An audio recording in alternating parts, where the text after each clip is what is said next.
J'ai jamais souffert de ma vie comme ça. C'était un truc complètement dingue. En fait, je me suis éteint et j'étais à fond au ralenti, en fait. Quand je fais le tort des géants, le bénévole qui est là, parce qu'en fait, c'est un peu dangereux ce passage. C'est un petit passage avec des cailloux, machin. Il me dit... et en fait, il a vraiment un doute sur ma capacité à aller à l'arrivée. Ah ouais. Tellement je suis explosé. Alors, en fait, je vois dans ses yeux que... Tu le sens. Je vois dans ses yeux qu'en fait, si je fais le V de la victoire, en fait, c'est même pas dit que j'arrive au bout. À partir de là, je l'ai fait pas pour moi, mais pour les autres. Je l'aurais fait pour moi, en fait, j'aurais arrêté la course. Mais je suis détruit, toi. Et puis, je vais jusqu'à l'arrivée comme ça, avec une souffrance, mais qui est absolument... Enfin, je me dis, mais comment on peut vivre des trucs pareils, quoi. J'ai totalement sombré. J'ai fait une déprime de 3-4 mois. Hein. Je ne pouvais plus voir les gens sans mettre une paire de lunettes. Quand je sors on m'interviewe alors avec une chaise, parce que je peux même plus marcher. Et dès que je rentre à l'appartement, je dis à Virginie, file-moi une paire de lunettes. Et en fait, je l'ai plus quitté jusqu'à la remise des prix. Je ne voulais pas la remise des prix. Ils m'ont dit, mais tu peux pas faire ça, quoi. C'est le tort, t'as gagné le tort, quoi. Allez, vous le savez, dans Objectif Finisher, on aime dépasser les limites, mais moi, ce que j'aime surtout, c'est vous apporter les outils, les moyens, notamment dans la masterclass, de pouvoir dépasser vos propres frontières, devenir une meilleure version de soi-même grâce au sport. Et oui, c'est possible. Et moi, je m'inspire des personnes pour ça, notamment cette semaine avec Patrick Bauer. Patrick Bauer, c'est l'émerveillement pour moi, l'émerveillement de la nature, du dépassement de soi. Il a gagné le Tort des Géants. Rien que ça, mais ce que surtout il a gagné, c'est l'estime de beaucoup de ses confrères et consoeurs, puisque dans le monde du trail, Patrick Bauer, c'est quelqu'un qui admire, que l'on admire, c'est quelqu'un qui force le respect, parce que, voilà, vous le verrez, je vous laisse en juger vous-même dans cet épisode, c'est quelqu'un qui a un cœur grand comme ça, qui se donne dans ce qu'il fait avec grande passion. Vous pouvez le retrouver chez lui, donc à l'auberge sur la Roche, dans le Haut-Doubs. Vous le rencontrerez lui et Virginie, nos charmants hôtes qui m'ont accueilli. C'est toute l'histoire du trail qui est là-bas. Ils connaissent tout le monde les connaît, et puis vous pourrez aussi avoir le livre dédicacé, son livre Itinéraire Bis. Pourquoi Itinéraire Bis? Je vous laisse le découvrir maintenant. N'hésitez pas à laisser des commentaires, poser vos questions si tout n'est pas dit, parce que je vous mettrai les liens évidemment si vous le souhaitez pour aller à sa rencontre. Très bon épisode, belle inspiration, et n'hésitez pas à faire partager tout ça auprès de votre communauté, parce que là, avec Patrick, franchement, c'est l'âme du trail qui parle. Salut à tous et bienvenue dans le Jura, et plus précisément, dans le massif du Jura, plus précisément dans le Doubs. Et je suis accueilli chez Patrick Bauer, de son nom de famille. Ça va, Patrick? Merci, Cyril. Ouais, le Doubs. Alors, c'est le Haut-Doubs. C'est le Haut-Doubs, c'est très important pour les habitants d'ici. Alors, juste pour ma culture, j'étais nul à l'école pour beaucoup de choses, notamment la géographie. C'est deux départements, c'est un seul département, le Haut-Doubs et le Bas-Doubs? Ah non, alors le département, c'est le Doubs. D'accord. Mais le Haut-Doubs, donc le Haut-Doubs, on va dire que ça, c'est plutôt, on va dire, une ligne Pontarlier-Morteau, voilà. D'accord. On est dans le 25. Ouais, exactement. Mais dans le 25, il y a le Haut-Doubs. Oui, le Haut-Doubs. Comme il y a le Haut-Jura aussi, hein. C'est pareil, hein. Le Haut-Jura, le Haut-Doubs, voilà. Mais il n'y a pas de Haut-Jura en département, il y a le Jura en département. C'est ça, moi je dis souvent, c'est un tort, je suis du Jura, mais non, les Jurassiens me disent, non, t'es dans le massif du Jura, toi t'es dans le 01, je te rappelle. Ok. Ah, c'est compliqué, hein. Ouais. Parce qu'il y a le 01, le 25, le 39, qu'est-ce que j'oublie encore? Pour le massif du Jura, oui, il y a l'Ain. Nous, notre course, la GTJ 200, on partait de l'Ain et on traversait le massif du Jura, quoi. Donc il y a l'Ain, le Jura et le Doubs. C'est ça. Voilà. Ça commence dans le 25, ça finit dans le 01, c'est ça? C'est ça. Ok. Exactement. On va pas faire un podcast sur la géographie. On va s'arrêter là. Mais ceci étant, c'est toujours très intéressant pour les gens de ma génération en tout cas. T'as quel âge d'ailleurs, toi? Alors j'ai 60. Ouais, t'as 10 ans plus que moi. J'ai fêté ça à La Réunion. Ouais. Le 15 octobre passé. Voilà, ouais, 60, ouais. T'as fêté ça, tu nous racontes, tiens, t'étais à La Réunion, il y avait qui? Qu'est-ce qui s'est passé? Vous avez fait quoi? Alors, à La Réunion, c'est... bon, après, il y a quand même un personnage central dans cette affaire-là, parce que Ludo Collet, en fait, c'est un peu... à chaque fois que je vais à La Réunion, comme il y a mon anniversaire au milieu, lui, il organise toujours quelque chose.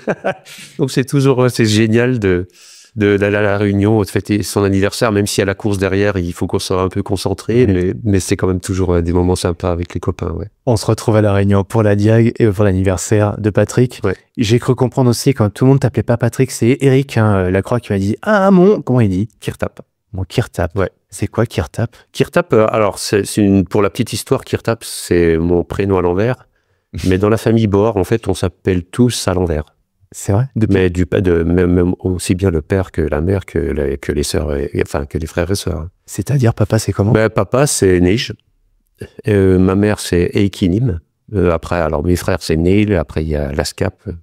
Il y a Eikinimod, donc Dominique. Il y a Eilvis, Sylvie. Il y a Négériep, donc Jean-Pierre. Enfin, bon, comme on est nombreux, c'est un peu compliqué. Ça vient d'où cette histoire? Enfin, c'est une invention de gamin quand on était. Ah, c'est vous, c'est les jeunes, c'est pas les parents. Oui, alors mon père, moi je l'appelle Neige. Ah, je l'appelle Dad aussi, mais je l'appelle aussi Neige. Jean? Jean. D'accord. Mais c'est pas Jean qui a inventé ce truc-là. Ah, pas du tout. Non, pas du tout. Il s'est adapté, lui. Ah ouais. Il a pas dit arrêtez les jeunes, là, vous faites n'importe quoi. Pas du tout. Non? Non, pas du tout. Non, il est ouvert, mon père. C'est vrai? Il n'y a pas de problème. Ouais. Donc, du coup, c'est resté. Voilà. D'accord. Donc, moi, c'est Kirtap. Ouais. Kirtap, du Jura. Parce que t'es né, toi, pour le coup, dans le 39. Ouais. Champagnol. Ouais. À Champagnol. Ouais. Il y a pas mal d'athlètes là-bas. Oui, moi je viens d'un petit village, Foncy-le-Haut, où il y a quand même un vice-champion olympique, Sylvain Guillaume. Ouais. Et puis après, autour de ça, Fabrice Guy, Mout. Mais il y a aussi beaucoup de sauteurs à ski. C'est des anciens, hein, donc on les connaît plus maintenant, mais il y a une grosse concentration de skieurs, disons, autour de ces villages. Ouais. Fond, SO ski, ouais. Le combiné, du coup. Ouais, combiné aussi. Après, les tremplins, ils sont concentrés sur quelques villages. Hein. Donc, il y a Chauneuve, qu'on connaît tous, hein, avec le grand tremplin de Chauneuve. Que tout le monde connaît, n'est-ce pas? Dans le milieu, ouais. Non, mais Chauneuve, c'est... et puis, c'est Rouge, les Tuffes, Charles Foncy-le-Haut pour son petit tremplin. Ouais. Voilà, donc il y a une tradition. Voilà. Ouais. Et c'est une tradition de faire, justement, ces sports dans la famille Board? Ah oui, complètement. Moi, j'ai un petit frère qui a fait les Jeux Calgary. Ça lui a rajeuni tout ça? Ouais, voilà, ça remonte un peu. Et puis après, j'avais aussi un autre frère qui était en équipe de France de saut ski, qui a arrêté sa carrière parce qu'il a eu une grosse blessure. Mais enfin, voilà. Moi, j'ai pratiqué aussi. Alors, je suis pas monté aussi haut en termes de niveau, mais j'ai quand même fait ma petite trace, on va dire. Et donc, ouais, le saut ski, c'est dans la famille. Et puis, mon père était président du comité du Jura pendant très longtemps. Enfin, on était bien appliqués, quoi. Ouais. D'accord, c'est pas juste un sport, c'est toute une activité. Exactement, ouais, tout à fait. Puis bon, après, dans des villages comme ça, voilà, il y a des clubs de ski, etc. Et puis, de toute façon, après, si t'adhères pas au club, t'adhères à rien, quoi. Je veux dire, voilà, donc il faut, pour pouvoir rencontrer les autres, il faut aller dans ces clubs-là de musique, de ski, musique, ski, ouais, foot un peu, ouais. Je salue au passage un ami qui m'est vraiment, vraiment très, très cher, Denis Trossa. Je sais pas si tu connais Denis. Non. Denis Trossa, c'est l'ancien, l'ancien, en tout honneur, le trésorier de la Fédération française de foot. Et ouais, qui est là-bas. Ah oui. Ouais, enfin plus entre Lons et puis là, c'est un des grands acteurs du monde du foot, mais de l'ombre, parce que lui, c'est pas ce qui intéressait, c'est pas forcément d'être dans la lumière, c'est plutôt d'être derrière et de faire en sorte que tous les clubs de foot de France, et quand je dis la France, c'est pas que la métropole, que c'est une vie dans des villages, quoi, en fait, dans le football. Et Denis a toujours milité pour ça, pour faire en sorte que les gens de peu, comme il aime bien dire, puissent, que le foot, c'est toute une association, c'est l'église, quoi. C'est toute une vie, ça te parle, tout ça. Je comprends complètement. Après, Foncy-le-Haut, il y avait les clubs de foot, et on jouait tous au foot, d'ailleurs. On jouait au foot aussi. Ouais, oui, mais comme une brêle, mais je jouais au foot, quoi. Une frêle. Ah oui, on prenait vraiment des branlées par ah oui, c'était impressionnant, quoi. C'est quand même l'institution dans le Jura, hein, le football. Mais on était très bons en foot sur la neige, tu vois. Quand il neigeait et puis qu'il y avait un match de foot, là vous l'avez pas inventé, ça? Non, on l'a pas inventé, mais disons qu'on était performants parce qu'il y avait les glissades et tout, et on maîtrisait un peu plus que les autres la neige et les glissades, quoi. Donc on s'en sortait comme ça, mais sinon c'était assez catastrophique quand c'était sur l'herbe, quoi. Ouais. Alors moi, il y a quelques sujets qui vont m'intéresser forcément avec toi, parce que tu parlais déjà d'organisation, donc tu parles de la GTJ 200, t'as dit? Oui. C'est 200, on va parler de l'organisation.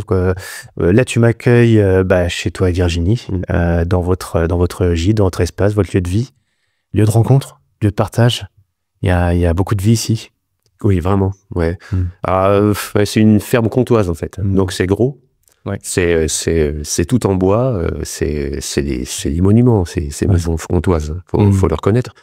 Et nous, on est arrivé par hasard ici, et puis on n'était pas vraiment destiné pour être giteur, enfin pour tenir un gîte d'État. Mais bon, ouais, c'est comme ça, la vie, on a voulu ainsi. Et voilà, on est là depuis 35 ans. Et 35 ans. Ouais, on s'amuse encore. Ouais. Ouais. On a encore envie, en fait, d'accueillir des gens. Voilà, on n'est pas lassé de ce qu'on fait. On a évolué forcément en 35 ans. On fait des choses différentes maintenant. Après, les gens ont aussi changé. Le tourisme a changé aussi un peu, mais c'est toujours intéressant d'accueillir des gens en fait de tout bord, de tout milieu. Et puis, alors ils peuvent arriver à pied, à vélo, à cheval, mais ils peuvent arriver aussi en voiture, faire une fête entre copains ou voilà, il y a toutes sortes de voilà. Donc c'est sympa. On aime bien la variété de tout ça. Ouais. C'est ce qui fait qu'il y a encore l'envie, vous vous ennuyez pas? Ouais, complètement. Oui. Puis oui, franchement, on s'ennuie pas. Et puis oui, c'est une maison qui est, comme tu disais avant, qui est très vivante, quoi. Ça. Alors il peut y avoir comme ce soir assez peu de monde. Et puis si on prend le week-end prochain, ça va être ça va être autre chose, quoi. Ça va être le groupe, voilà, avec. Je suis content, j'ai bien choisi mon week-end. Oui, il n'y a pas trop de monde. Il vaut mieux arriver dans ces week-ends. Il reste encore un peu de neige pour l'instant et on a le soleil. Ouais, exactement. Ouais. Qui s'est couché entre temps, mais là t'as le coucher de soleil des fois, non? Ah oui, oui, on est en plein dedans là, plein ouest. Ouais, je vous invite. T'as un Instagram avec ton gîte, tout ça? Alors non, pas avec. Alors Instagram, on a ça s'appelle Patrick et Virginie en fait, l'auberge de Patrick et Virginie, de Virginie et Patrick plutôt. Ouais. Donc sur Facebook, pardon. Ah, sur Facebook. Et sur Instagram, c'est Kirtap, mais on met les mêmes. C'est toi. On met les publications de l'auberge, mais c'est Kirtap. Ouais. Alors comme c'est en verlan, mais tu t'as retiré des quelques lettres, non? Ah oui, alors il y en a une de moins, donc c'est K-I-R-T-A-P. D'accord, il n'y a pas le C qui traîne quelque part. Kirtap sur Instagram, on peut voir justement des belles images du Jura. Oui, bien sûr. La maison, des photos de maison magnifiques là, quand dans les vacances de Noël, là, où on avait une neige extraordinaire. Donc la maison sous le soleil, c'est toujours sympa. Entre le Jura ici et le Jura en bas chez moi, là, c'est quoi le plus beau? Moi, je connais moins. Je connais moins ton coin. Alors, moi, je connais le Jura Sud parce qu'en fait, on a organisé cette fameuse GTJ pendant quelques années là, qui a duré, qui a eu une petite vie finalement. Ça a démarré en 2014 et ça s'est terminé en 2020. Mais on partait de Giron, donc le village en haut là, à 1100 et quelques. C'était le départ là-bas. Ouais. Ah, et t'es arrivé ici. Ouais. Alors, à l'exception de la première édition, on a fait partir du Val de Morteau, mais pour des raisons, en fait, ici, les hébergements sont un peu éparses. Et à Giron, il y a des structures plus importantes qui nous permettaient de rassembler tout ce petit monde au même endroit et de pouvoir loger tout le monde vraiment dans le village de Giron. C'est pour ça qu'on est parti du sud pour venir vers le nord, sur les éditions suivantes. Chez Lucien et chez Damien. Voilà, chez Damien Imbert, exactement. Que tu souriais tout à l'heure quand on voyait Damien. Non, mais parce que c'est incroyable, Damien, en fait, la première édition non, la deuxième, pardon. C'est la deuxième édition de la GTJ 200.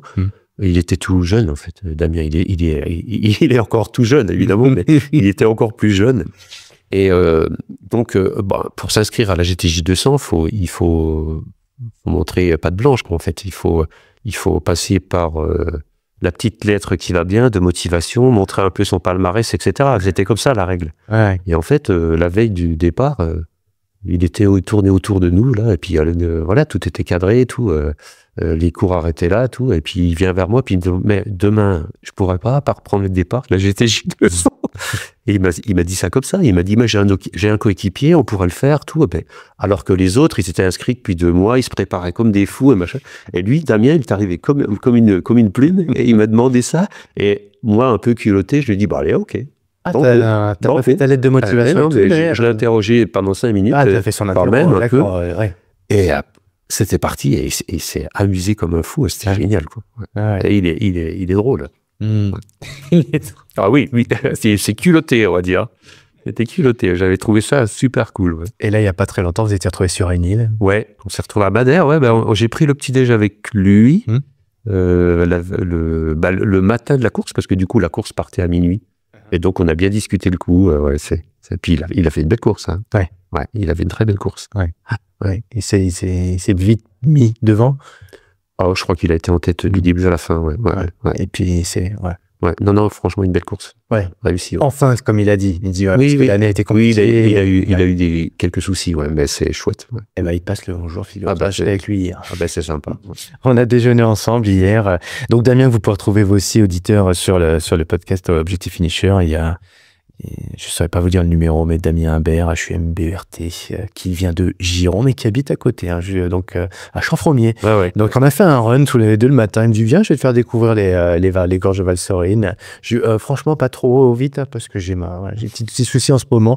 Non, bon, il a été cool, mais il y a un peu de dénivelé quand même. Bon, c'était très sympa. En tout cas, salut Damien, et puis salut Lucien aussi, les gars de Giron. Donc là, je me suis expatrié de l'Ain pour arriver donc dans ta belle région. Et puis moi, ce qui m'intéresse aussi, parce que franchement, je suis un peu intéressé, vu ton jeune âge de 60 ans, et vu les résultats que tu as aujourd'hui quand même, je pense qu'il y a quand même pas mal de personnes qui aimeraient savoir, peut-être qu'on t'a déjà posé 36 000 fois la question, mais le secret de la durabilité, qu'est-ce qui fait que tu t'en lasses pas, qu'est-ce qui fait que tu t'es pas blessé ou pas plus que ça, etc. Toutes ces questions-là. Et donc, comment on fait pour durer, parce que finalement, ce sport il est tellement grisant. On parle de trail, voire d'ultra trail, de très longue distance. C'est grisant et bien en fait, on se rend pas compte que la machine, on la sollicite un peu trop longtemps par moment et puis elle dit stop, quoi. Donc comment toi t'arrives à écouter un petit peu ces signaux-là, comment t'as réussi à évoluer dans cette discipline et puis de pouvoir durer, puis de transmettre aussi. Mais là, je vois que t'as déjà des réflexions, t'as envie de répondre. Oui, parce que bon, après, c'est vrai que moi, je réfléchis un peu à ça, parce que c'est vrai qu'on me pose quand même la question, et puis je me dis que finalement, oui, c'est un peu, c'est assez logique en fait. En fait, moi, quand j'étais jeune, j'ai fait donc du ski de fond, donc alors forcément le ski de fond en fait c'est tonique quand t'es gamin, parce que c'est des sprints en fait. Tu fais que du sprint. Tu prends le départ d'une course de ski de fond, tu t'arrives, on voit les biathlètes, ils s'écroulent à l'arrivée, c'est ça, tu donnes tout, mais c'est très court. Ouais. Et donc j'ai fait ça pendant des années. Et puis après, la vie fait que j'ai basculé sur autre chose, j'ai arrêté la compète et tout. Et mais par contre après, c'est l'endurance qui m'a appelé en fait. Moi étant gamin, j'avais toujours l'envie de traverser les pays, donc quand on s'est installé avec Virginie ici. J'ai commencé à me réserver des petits temps, des petits temps qui duraient quand même souvent une semaine, 15 jours, un peu plus des fois. Dans l'année, voilà, pour moi. C'est-à-dire que je traversais des pays, alors je partais souvent du Chauffour, et je partais, mais loin, une fois j'ai fait ici Saint-Jacques-de-Compostelle, en courant. Mais en fait, toujours dans le calcul, en fait, jamais en faisant... jamais en faisant trop, si tu veux, des étapes raisonnables, et jamais à me blesser. Je pense que j'étais hyper conscient que j'avais ça en moi, mais que en fait, j'avais pas du tout envie de tout gâcher avec des blessures à répétition ou des choses comme ça. Donc, en fait, j'étais hyper prudent. Et du coup, en pratiquant l'endurance comme ça pendant des années, alors aussi bien... Des fois, je faisais des traversées en ski à roulette. Des fois, je faisais des choses un peu différentes, un peu même des fois décalées, un peu. Alors en VTT, une fois, je suis parti à Prague en VTT. Mon job, c'était de pas traverser une seule route. De pas traverser une seule route. Ouais. C'est possible. Non, de pas suivre une seule route. De les traverser. Mais j'avais le droit de traverser les routes, mais pas de les suivre. Okay. Non, mais c'est un peu à la Brognard. Ouais. Brognard, il est un peu comme ça, Stéphane. Il est parti des Vosges et qu'il a tracé une ligne droite et qu'il a dit j'en démorderai pas, j'irai au plus droit. Ouais. Moi j'avais ce délire là et donc voilà, je faisais des choses un petit peu mais qui me correspondaient bien. Et je pense que toutes ces années sans dossard en fait, c'est presque 20 ans. T'as fait 20 ans comme ça, oui, tes propres traces. Même plus. Et jamais j'ai eu envie de me mettre un dossard. Et un jour, j'avais un frangin qui tournait fort en course à pied. Et il me dit, mais pourquoi tu fais pas des ultras? Tu devrais essayer, ça va te plaire. Moi, le dossard, tout ça, toute la compétition, j'avais... Tu te rappelles de ce moment avec ton frangin? Ouais, très bien. C'était quand? Ça a été en plusieurs étapes, parce qu'il a eu du mal à me motiver. Ouais. C'était en 88. Ça remonte. Ah ben ça remonte, sérieusement. Les premières fois qu'il m'a parlé de ça, c'était en 88. Ah, les premières. Excuse-moi, je te dis n'importe quoi. En 2008. Ah, 2008. En 2008. Okay. Et donc, pendant des semaines et des mois, il m'a brassé avec ça. Et un jour, je lui ai dit, bon, bah, ok. Et c'est quand est-ce que tu lui dis ok? Comment? Quand est-ce que tu lui dis ok? Tu t'en souviens de ce moment-là? Mais en fait, j'ai fait quelques sorties avec lui. Ouais. Alors, des sorties longues. Et puis, alors, on a parlé. Il a réussi à me motiver. Mais je sais pas comment il a fait, mais enfin, peu importe. T'as ressenti un truc? Ouais, je me suis dit, ben ouais, il a peut-être raison. En fait, c'est peut-être, je vois peut-être pas le trail comme juste une compétition ou un dossard ou peut-être qu'il y a autre chose, j'en sais rien. Et donc alors il m'a fait un plan d'entraînement et je me suis tout de suite blessé. Donc je lui dis, il y a quand même une blessure. Il y a une blessure là au début. Ah oui. Moi je lui dis bon bah c'est bon ton truc. Je vais continuer à faire ce que je fais, à faire ce que je sais faire parce que je me blessais jamais moi finalement avant. Ouais. Et là il m'entraîne pendant quelques semaines et boum je me blesse. Je lui dis c'est de la connerie ton. C'est quoi la blessure? Ah ben c'est un claquage. Un claquage musculaire m'a relancé sur de la vitesse, voilà. D'accord. Okay. Mais après, j'ai fait trop, j'ai pas respecté, les progressivité, consignes, tout ce qu'on sait très bien maintenant. Mais du coup, voilà, bon, bah, je me suis vite blessé, hop, du coup, je me suis braqué en lui disant, mais maintenant, stop ton truc. Et après, l'année suivante, il m'a rebalote, il me dit, non, mais tu vas voir, allez, oui, on a fait une connerie, mais ça va aller, tout. Et puis, finalement, je me suis inscrit à une course. Et je la raconte dans mon bouquin d'ailleurs. Ouais. La première course que j'ai fait, c'est un truc juste improbable, quoi. Mais en tout cas, voilà. Vas-y. Racontez ça. Non, le livre. Bah tiens, le livre. Comment on le trouve déjà? Comment il s'appelle ce livre?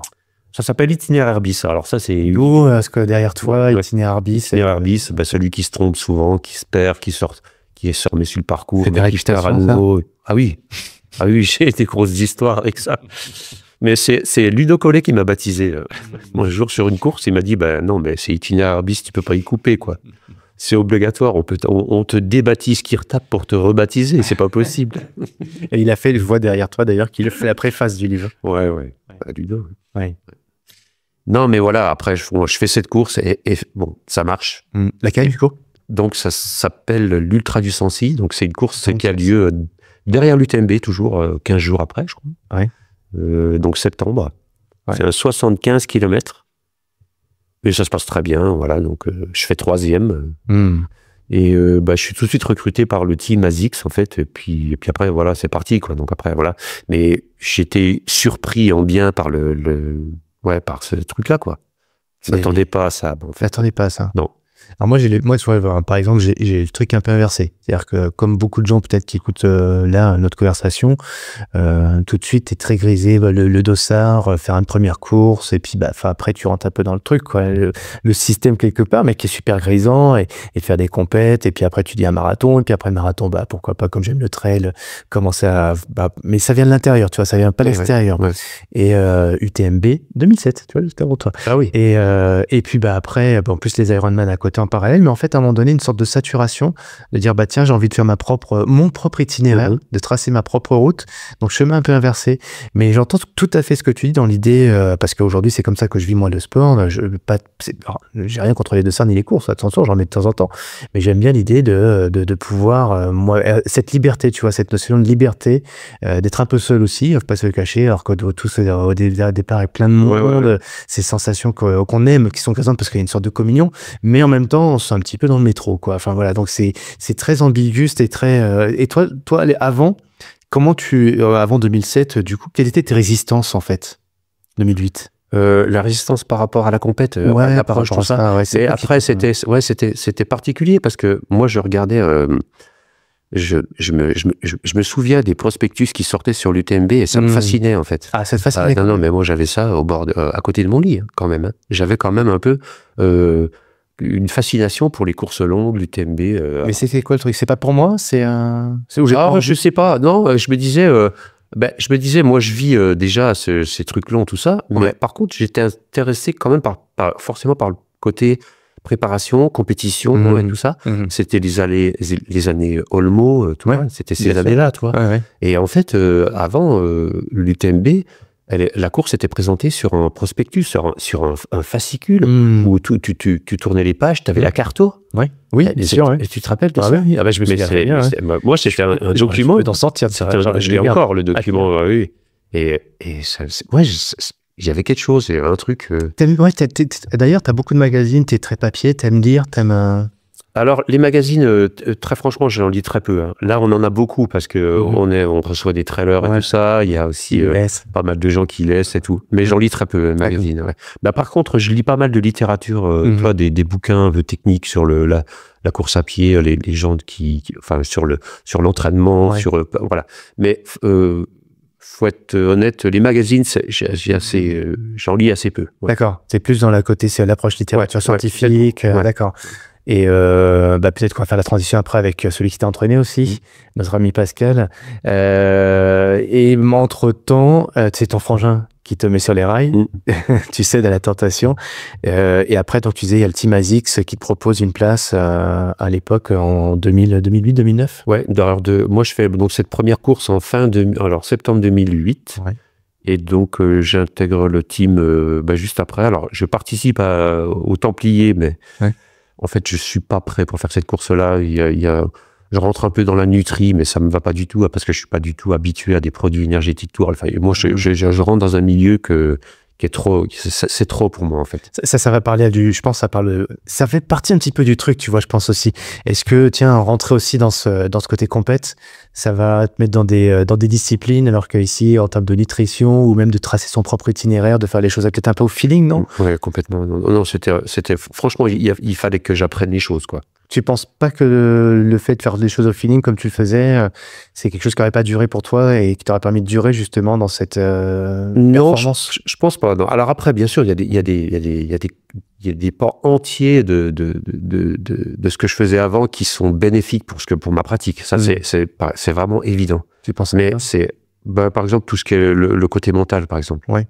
Quand tu es au milieu de, je sais pas, moi, quand je me souviens, là, j'ai juste un exemple qui vient en tête.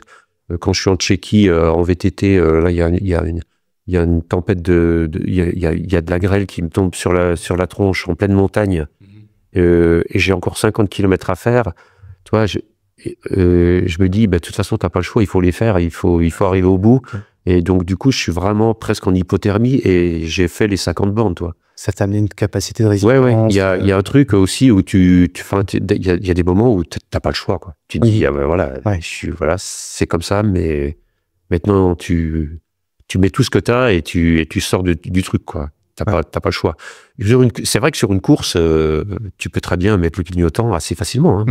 Mais, tu vois, là, sur enfin, c'est pas des détails parce que mais des choses comme ça, en fait, je pense que je suis quand même assez aguerri, quoi. Ouais, de ce côté-là, ouais.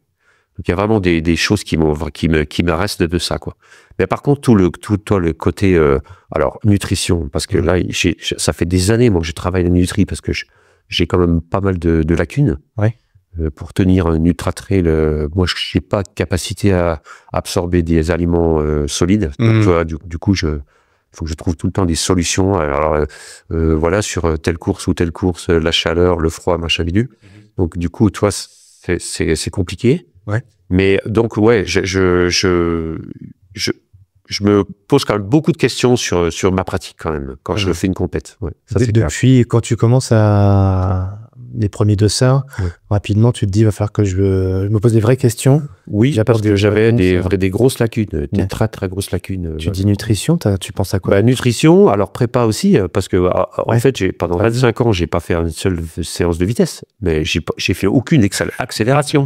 Non, mais tu en faisais en ski de fond, quoi, au skating. Oui, d'accord, oui. Non, mais Mais après, non, pas, oui, si on veut, parce que le skating, mais moi, je m'amusais à faire des traversées du Jura, mais c'est pareil, c'est du long.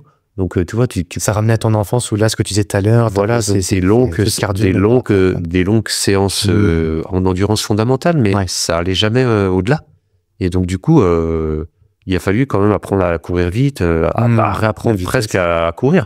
Quand Pascal Baducci m'a récupéré, avec Xavier, on courait comme on faisait du ski de fond. Je me rappelle, on était les deux là, on courait, mais franchement, en tirant on avait l'impression que c'était deux mecs qui faisaient du ski alpe quand ils couraient, avec le pied qui posait un peu. Oui, exactement. On rasait le sol et on allait accrocher devant. Enfin, c'était un truc. Donc, c'est vrai que Pascal nous a beaucoup aidé sur la. Alors, on n'a pas fait évoluer notre foulée de manière. Mais il n'empêche, il y a eu quand même du travail de ce côté-là. Bien sûr. Ouais, donc, c'est fondamental. Oui. Enfin, on a une foulée qu'on a, après on va pas la transformer, mais au moins l'adapter, quoi. Donc, oui. Ouais. Donc oui, sur ce côté-là, oui, il y avait énormément de travail. Tu penses à d'autres choses, nutrition, la vitesse, oui, puis la variabilité, la variation dans l'entraînement, de tout ce qui était. Alors bon, bien sûr, l'entraînement croisé, moi je le pratiquais déjà pas mal. Mais avec Pascal, on a mis encore en place des choses différentes. La musculation, moi, j'avais pas ce côté, le renfort. Le renfort, tout ça, je connaissais absolument pas. C'était un monde. Et là, Pascal, il t'intègre ça. Ouais. T'es réceptif. Pascal, tu rencontres quand la première fois d'ailleurs? Pascal, quand je suis rentré chez ASICS, tout de suite, direct en 2008. Ouais. Alors Pascal, lui, il était plus focalisé sur des coureurs qui étaient avec. Mon frère, typiquement, qui faisait plutôt des distances marathon. Donc lui, il était plus là-dedans, mais il a vite évolué, en fait. Alors, il y a eu Xavier qui est arrivé, moi, il y avait Thomas Ageron, qui était aussi un ultra-trailer, qui a fait des très belles perfs, d'ailleurs, qui est un ami, d'ailleurs, que je salue. Et donc, Pascal, il est rentré tout doucement dans ce monde de l'ultra. Il essaie de comprendre les choses, que Pascal, il est curieux. On ne peut pas dire que Pascal, c'était un spécialiste de l'ultra à ce moment-là. C'était même très, très loin. Mais par contre, il a vite appris et il s'est vite dit qu'en fait, ces gars-là, il faut que je les aide, quoi. Il faut que je leur donne... Appris, instruit, cherché, et puis après, testé, quoi. Il était en mèche avec les frères Guillaume les frères Millet. Merci, les frères Millet, toi. Il est rentré. Non, franchement, là, il y a eu des années où il est vraiment rentré dans le monde de l'ultra, les deux pieds en avant, quoi. Et ça m'a beaucoup aidé, Mais Guillaume qui serait bien jaloux de me savoir ici d'ailleurs, puisque le Jura lui manque. Non, il ne manque pas, il est bien, ça mais quand même. Donc tout ça fait toujours autour de toi tout de suite une cellule un petit peu qui va te structurer, d'organiser des choses, des protocoles, et puis tester connaissant Pascal en tout cas à l'époque, faire plein de tests, t'as un peu de labo aussi, non? Oui, plein avec ASICS, c'est vrai qu'on faisait plein de choses. Alors, on avait des petits systèmes qui mesuraient la foulée. Alors, on allait sur des événements. Je me rappelle d'un événement à Besançon. On était tous sur tout le team ASICS et on encadrait quelques personnes pour les corriger un peu sur leur foulée, tout ça. C'était une belle époque. C'était une belle période, ça. J'ai bien aimé cette... Pascal était vraiment au centre de tout ça. Hein. C'était, Ça fait toujours un passement quand on parle de Pascal. Mais voilà. Il y a ce côté très approche scientifique, bien comprendre la raison de tout ça, et puis après aussi ces côtés intuitifs, quoi. Il y a beaucoup de sensations, d'émotions, et quand on parle de lui, parce que c'était pas juste j'ai des trucs en tête, faut pas que je les dise, mais le truc chiant, quoi, protocolaire, parce que c'est comme tu dis, pour ceux qui aiment pas la routine, lui, il n'y avait pas de routine, il n'y a pas que de la routine, quoi. Puis alors Pascal, il avait aussi un côté. Alors moi, je me souviens quand j'ai tenté le record du monde de dénive positif. Alors. En quelle année, tiens? C'était pendant le confinement, ça? Ouais, alors c'était pendant le Covid, alors en plein dedans. Là. Alors il y a un endroit qui s'appelle le Mémeusis, qui est connu ici autour, là, et qui est à 1 kilomètre d'ici, moins d'1 kilomètre. On avait l'autorisation d'aller à 1 kilomètre de la maison, donc ça tombait bien. Donc moi j'ai une pente raide en fait qui est à 1 kilomètre de chez moi. C'est pas là que tu as fait ta tentative? Si, c'est là. C'est ici, tu faisais. Et en fait, le début de ce truc-là, c'était alors je me faisais à ce moment-là entraîner par Seb Cordette, mais en prépa physique. Et je voulais renfort. Voilà. Et alors on faisait des séances de renfort en visio. C'était ici, toi, dans cette pièce là où on est là. Alors moi je mettais l'ordinateur là, et puis autour j'étais Je faisais les exercices qu'on me demandait de faire avec notre cornette qui était au centre du... Tu sais que Sébastien, il fait partie du top 3 des enregistrements que j'ai fait, des épisodes 2024, top 3 en termes d'audience. Il a vraiment une grosse communauté, Sébastien. Et puis, ce qu'il fait, c'est tout le monde ne s'accordait pas encore il y a quelques temps, peut-être quand tu as commencé avec lui, à faire ce qu'il disait. C'est un peu... Ouais, c'est vrai que moi, j'ai eu la chance, en fait, de discuter plusieurs fois avec lui avant de me lancer là-dedans. D'accord. Et parce que, en fait, moi, je suis quelqu'un qui réfléchit quand même avant de me lancer sur les trucs. Et il a réussi à me convaincre et c'était extraordinaire. Ouais. Parce que là, pendant le Covid, on faisait des séances. Alors, des fois, on en faisait mais au moins 4 par semaine, quoi. Il nous lançait des défis. Allez, un exemple, tiens, qui te De défis. De défis ou de séances. Un jour, il me dit, on va revenir aux 24 heures. Donc, avec tous ces prépas physiques, un jour, il me dit, bon, maintenant, on va arrêter on va laisser un peu de côté les séances en salle et vous allez aller dehors et vous allez faire le maximum de dénivelé en 2 heures.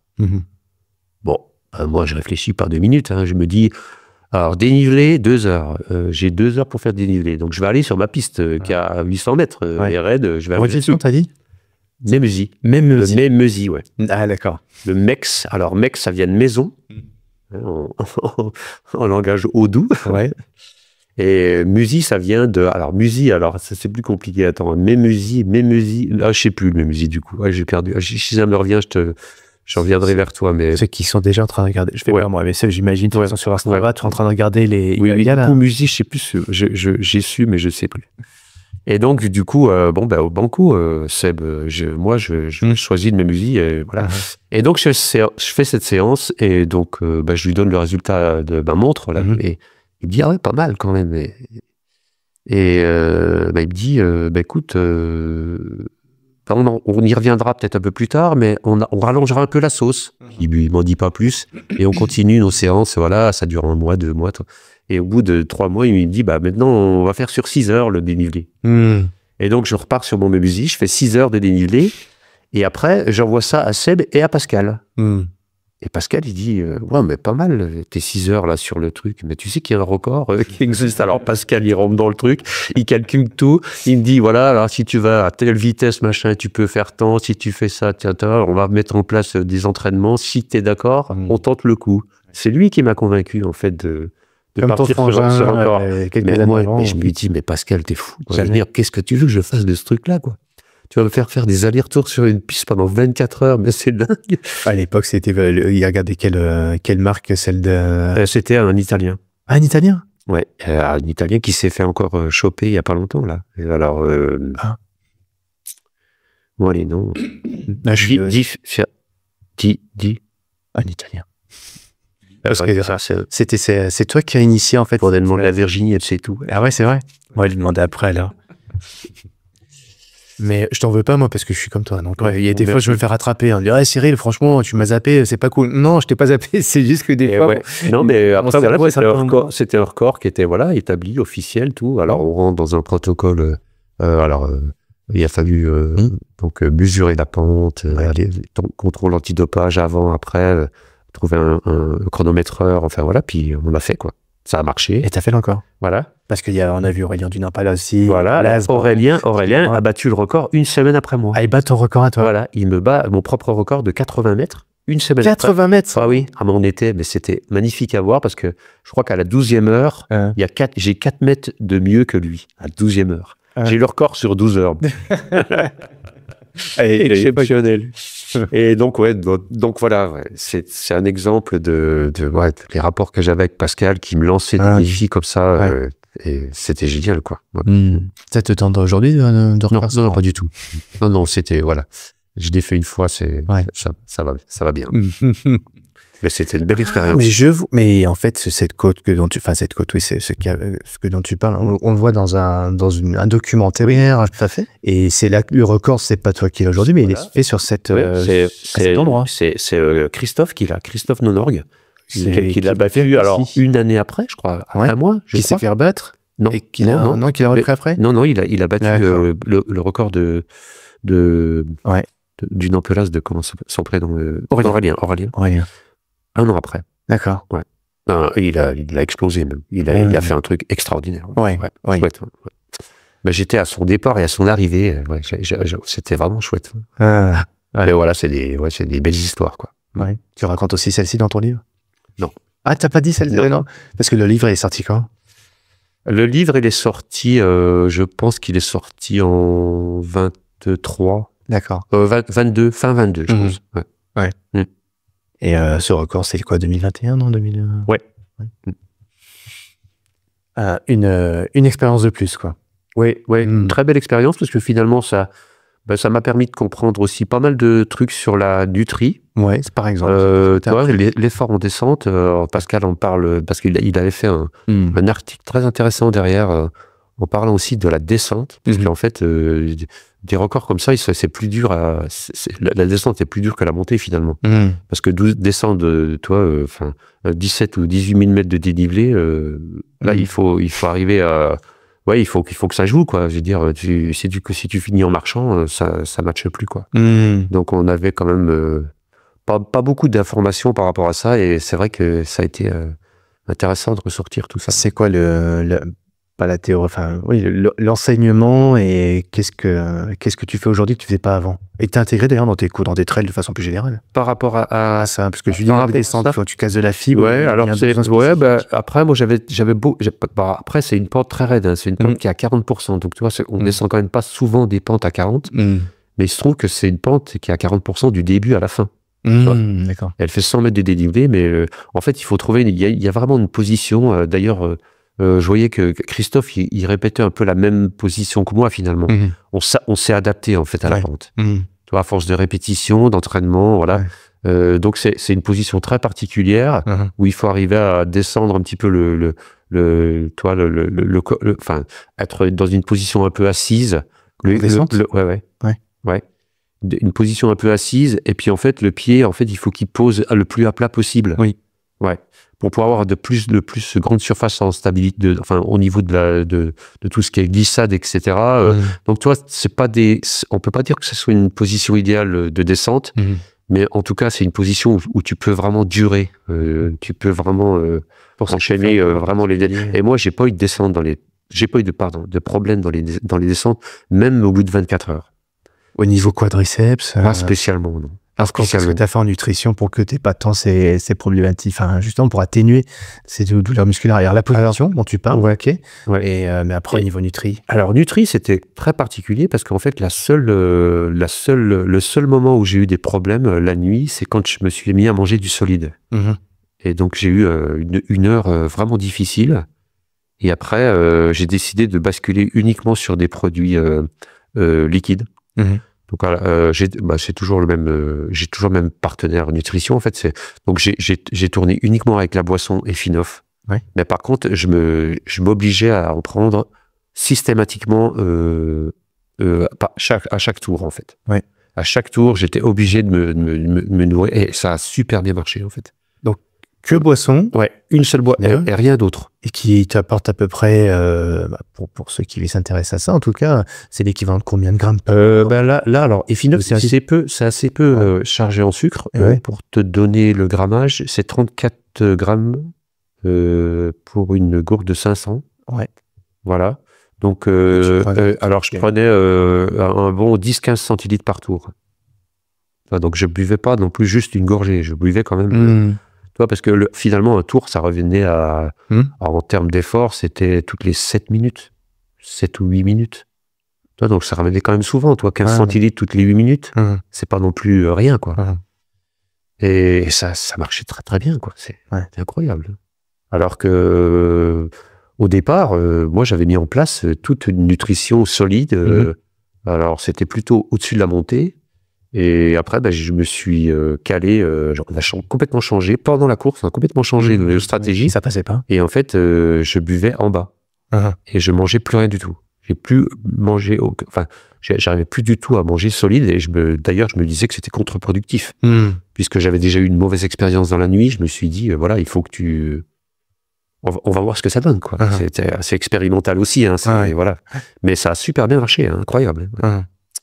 Et depuis, je me sers de ça, parce que moi, je consomme quasiment que du liquide, même sur un ultra. Ouais. Ton dernier UTMB, là, tu manges quasiment rien? Non. Non, quasiment rien. Après, alors je prévois quand même des choses parce qu'il faut quand même, voilà. Alors ça peut être une cuillère de purée. Alors j'ai consommé quelques cuillères de purée, mais c'est des cuillères de purée par-ci par-là, quoi. Mais c'est absolument rien, quoi. Mais voilà, mais ça fonctionne en tout cas pour moi. Pour toi, ouais. Tu t'es habitué. Ouais, au fil des ans, après, j'ai trouvé les produits qui me correspondaient et puis voilà, je consomme, enfin, mais après, c'est vrai que voilà, il y a plein d'exemples. On voit Ludo Pomeray avec les gels.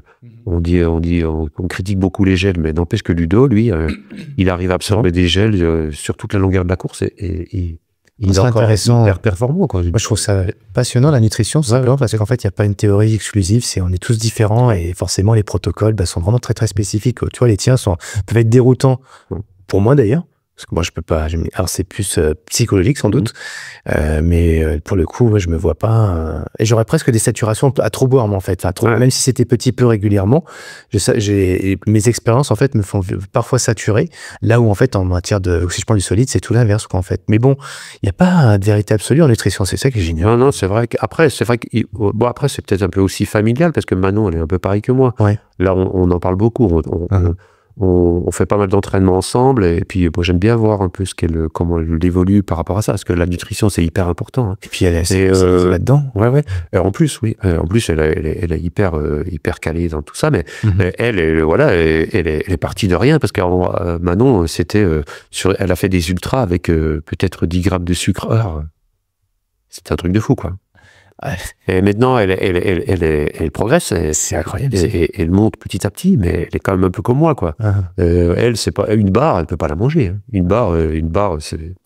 Alors, rien à voir, parce qu'on n'est pas sur les mêmes, tu vois, dans le triathlon, hein, pour le coup, on ne fait pas que courir, le vélo et la nage, mais là, alors, en vélo, on peut sans doute plus assimiler aussi, les problématiques sont pas les mêmes, on n'a pas les chocs, mais, et les cyclistes, si tu rajoutes les cyclistes purs, on voit qu'ils se prennent des 130, 150 grammes, ils s'acclimatent à ça parce que, et c'est une tendance, hein, aujourd'hui vraiment, avec Morten, ces marques-là, justement, qui vont apporter encore plus de glucides, mais pour bien, avec des process qui font que c'est plutôt bien assimilé.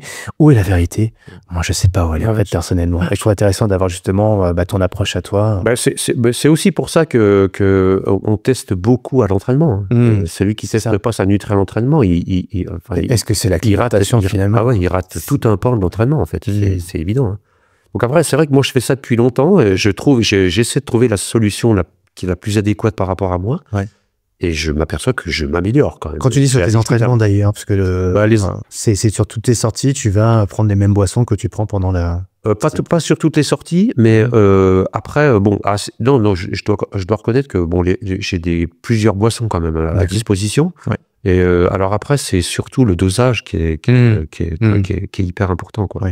Ouais. Là, par exemple, quand j'ai ma dernière course à Madère, sur la deuxième partie de course, j'ai été obligé de diminuer presque par 2 le dosage en sucre. Parce que j'avais quand même quelques problèmes de bide. Et en fait, ça a très bien marché. Tout de suite, quand j'ai réglé le problème, c'est revenu. Et alors après, il fallait que je compense un peu. Alors j'ai pris quelques gels et tout ça. Mais je me suis aperçu qu'à la longue, sur une boisson très concentrée, ça me correspondait pas tout à fait. Ouais, que tu es dans le dosage. Oui, exactement, mais c'est fin, hein, et c'est fin. Et c'est compliqué, hein. Ouais. Mais il faut réagir aussi quand ça va pas. Ouais. Je m'arrête un peu là-dessus parce qu'en fait, c'est juste le mot fin en fait qui me... Et j'aime nos sports quand on va dans des extrêmes parce qu'en fait, plus on va loin ou plus on va vite, plus on peut... en fait, c'est très très fin, là. Et donc, quand tu as des signaux forts qui arrivent, j'ai mal au bide, à l'estomac, ça c'est un signal qui est fort, mais qui est lié justement à une finesse qui ne s'est pas désajustée, qu'il faut réajuster. Et on a tendance parfois à trop vite compenser, à reprendre d'un seul coup. Ah, j'ai faim, je mange beaucoup. Et puis, en fait, non, c'est que c'est vraiment des petits réglages comme tu dis, quoi. Ouais. Non, mais ça fait vraiment partie, ça fait vraiment partie des courses, des entraînements, tout ça. La nutri, c'est vraiment très important. Très. Ouais. Et pour autant, tes protocoles pourraient en surprendre plus d'un. Oui, certainement, oui, mais ça marche pour toi. Ça marche pour moi. D'ailleurs, ça marche pour toi parce que qu'est-ce qui fait, pour revenir justement sur toi,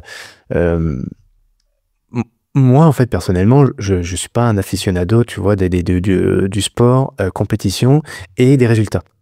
Je regarde jamais l'équipe TV, tous ces trucs-là, je regarde pas. Je me m'informe pas. Par contre, j'adore les disciplines, tu vois. J'adore pratiquer. Et pour le coup, tu vois, connaître Patrick Bohard alors que je fais du trail, pour moi, c'est comme si tu disais, enfin, hormis Kylian Jornet, Ludo Pomeray, tu vois, quelques noms comme ça qui reviennent un peu régulièrement, et à juste titre d'ailleurs. Mais en fait, je connais pas trop ce milieu-là, tu vois. Et d'entendre toi ce que tu me dis, ça me fait super bizarre en fait. Et puis en plus d'entendre, alors pour ceux qui te connaîtraient pas forcément, t'as un palmarès quand même qui est juste génial, quoi. Tu arrives en 2008, tu débarques comme ça. Alors oui, on comprend que tu faisais du ski de fond, que tu as une curiosité, que tu as peut-être aussi un patrimoine familialement, il y a aussi cet ADN, ou en tout cas cette envie dans le sport de se dépasser. Mais qu'est-ce qui fait que pour toi, d'un seul coup, c'est presque, alors que tu es là un petit peu reculons, presque, d'un seul coup, il y a une révélation et ça y est, ça, c'était là et tout de suite des résultats. Mais en fait, tout de suite, je suis surpris en fait par ce mot. T'es surpris? Bah oui, je suis vraiment surpris. Ouais. Par ma première course, je me rappelle, en fait, j'ai pris un plaisir dingue à faire cette course. Incroyable, quoi. Je sais pas, j'étais alors sur une course moi, il y a rien de plus attirant qu'un endroit que je connais pas, que je découvre comme ça, quoi. De but en blanc, j'arrive là-bas, je prends un petit hôtel, je me rappelle de la chambre d'ailleurs, et après, au petit matin, le départ, tout. Alors j'ai un vieux kawaii pourri, j'ai des baskets de route. Vraiment, mais après, une fois que c'est parti, je me fonde dans ce groupe-là, et je me dis, mais c'est génial, ce truc. Et après, je m'étonne que les mecs ont des bâtons. Je me dis, mais on court avec des bâtons. Et puis après, je m'étonne de voir les ravitaillements. Je savais même pas qu'il y avait des ravitaillements. Ah ouais. Je savais rien sur la course. Quand tu arrives sur le puits de sang, c'est ça? J'ai perdu mon dossard. On savait plus qui. Enfin, non, mais il m'est arrivé des trucs incroyables. Mais ceci dit, voilà, je me dis, mais mince, alors c'est une compétition, ça, ces trucs-là. On court à notre comme on veut. En fait, ouais, c'est long, c'est ce que j'aime. C'est beau. Enfin, je voyais tout rose, en fait. Virginie était là sur ta première? Non, je suis allé tout seul. Elle est venue à la deuxième parce qu'elle m'a dit, non, c'est une trop grosse catastrophe, il faut que je vienne avec toi. Pourquoi? Non, parce que bon, après, je te raconte pas tout ce qui s'est passé sur cette course, mais c'est un truc de fou, un peu. C'est quoi le truc le plus... Le plus fou là-dessus, en fait, la course, elle est gagnée par... alors, ce qui va devenir, en fait, mon chef chez Oka, par Merboud, Nicolas Merboud. Nicolas Merboud, en fait, il fait 3e à l'UTMB l'année d'avant. Et là, je crois alors, je sais pas s'il se blesse, puis il abandonne cette année-là. Et de rage, il prend le départ du Sancy, la même année que moi. Bon, je connais personne, quoi. Et en fait, sur cette course-là, moi, je suis en tête au 50-60e, je suis en tête. Et en fait, on coupe... à un moment donné, il y a deux parcours qui se rejoignent, et il y a un 45 km qui déambule en même temps que nous. Et donc, moi, je me retrouve tout seul, tout d'un coup, et puis au milieu d'un immense peloton de personnes, en fait. Et je sais pas ce que c'est que ce truc-là. Donc, je ralentis, je discute, je marche, tout. Et puis non, mais incroyable. Et je me dis, mais je sais pas ce qui se passe, mais en tout cas, peut-être qu'ils ont arrêté notre course, ou peut-être que je sais pas. Et du coup, il y a deux personnes qui me doublent, mais je le sais pas, en fait. Et donc, Nicolas Merboud, il me double, et puis moi, j'arrive à l'arrivée, je crois que j'ai gagné la course. Donc, je lève les bras en l'air, le speaker, il me chope, il me dit, mais pourquoi j'ai dit, j'ai gagné. Ah non, mais t'as pas gagné, t'as fait 3e. Non, mais personne m'a doublé, j'ai pas fait 3e. Ben si, mais toi, il y a les deux qui sont là, les deux, ils t'ont doublé, dont Nicolas Merboud qui était vainqueur, et Nicolas, il vient vers moi, puis il me glisse à l'oreille, écoute, t'aurais quand même pas dû discuter avec les petites blondes que t'es là, parce que c'est pour ça que j'ai jamais pas vu, et puis, non, mais il m'a dit ça avec humour et tout, et en fait, et après, alors c'est rigolo, parce que Nicolas, je l'ai revu, ça m'a presque mis les larmes, parce qu'en fait, quand j'ai fait l'UTMB cette année, là, c'est lui qui est venu me remettre le prix, toi. Et toi, il m'a regardé dans les yeux. Et j'ai pas osé lui en parler de cette course-là, parce que bon, je l'ai revu après, mais j'ai vu en fait que, il y avait un truc. Je sais pas s'il y avait un truc, quoi. Qu'est-ce que c'est ça? Tu mettrais quoi, quel mot là-dessus? Je sais pas si c'est. Il y avait. Je sais pas si c'était de l'admiration qu'il avait pour moi, ou bien si c'était. Je sais pas, puis moi à l'inverse, toi. Parce que j'ai eu un truc, quoi. Il s'est passé un truc, Une toi. connexion. Ouais, et j'ai trouvé ça assez... Bon, bref. C'était un chouette moment, quoi. Mais cette première course, c'était féerique pour moi. Mais j'étais pas énervé à l'arrivée. Ah, mais alors après, j'ai appelé Virginie. Je lui dis, mais j'ai fait 3e. Elle me dit, mais c'est génial. Je lui dis, mais non, mais c'est ce qui m'arrive. Enfin, je lui ai raconté toute la course et tout. Et puis, il y a une histoire avec le dossard. Voilà, il y a encore un truc avec le dossard qui est incroyable. C'est qu'en fait, j'ai donné le mauvais numéro de dossard. Évidemment, je savais même pas quel numéro de dossard j'avais au départ. Je l'ai perdu, le dossard, je disais n'importe quoi. Ah oui, d'accord. Et le dossard que j'avais, il existait. Il y avait un mec qui était dans le peloton qui avait le dossard que je donnais, le 57. Donc on l'appelle 3e. Ouais. Donc après, bon, il y a eu... Mais ouais. Ah oui, il y a eu bagarre. Ah oui, il y a eu, non, mais il y a eu un truc à la fin qui était assez risible, quoi. Ah ouais. Ah, donc la Virginie, il va falloir organiser tout. Ouais, voilà, exactement. Quand je suis revenu à la maison, on m'a dit, ouais, d'accord, bon, tu veux continuer, ça te plaît, on voit que ça te plaît, mais maintenant, je vais avec toi. Et depuis, elle te quitte pas sur tes épaules. Ouais, alors depuis, elle me quitte rarement. Ouais. C'est assez... Vous êtes connus tous les aussi, elle autant que toi, finalement. Ouais, c'est sympa parce que Virginie, elle est rentrée dans ce petit monde, en fait. Elle a pas du tout la même vision que moi, toi. C'est ça qui est génial, en fait. Elle, sur une course, c'est pas la ravitailleuse de Kirtap, toi. C'est la ravitailleuse d'un peu tout le monde. Si t'es un peu malade, on va te filer un peu de produit du Kirtap, mais en douce, pour pas trop qu'il voit. C'est un truc. Non, de ce côté-là, elle est c'est pour ça que les coureurs l'adorent, en fait. C'est parce qu'elle est hyper nature et que, en fait, la compète, c'est pas vraiment son truc, c'est plus l'ambiance, etc., quoi. Donc c'est assez sympa à vivre. Dans ton livre, est-ce que c'était, je te pose une question peut-être un peu complexe, mais je capte des émotions et je te pose la question ainsi. Est-ce que dans ce livre, c'est plus tes aventures que tu te racontes, ou est-ce que c'est pas tes rencontres? Alors des rencontres, oui, indirectement, franchement, oui. Je te pose la question encore plus orientée.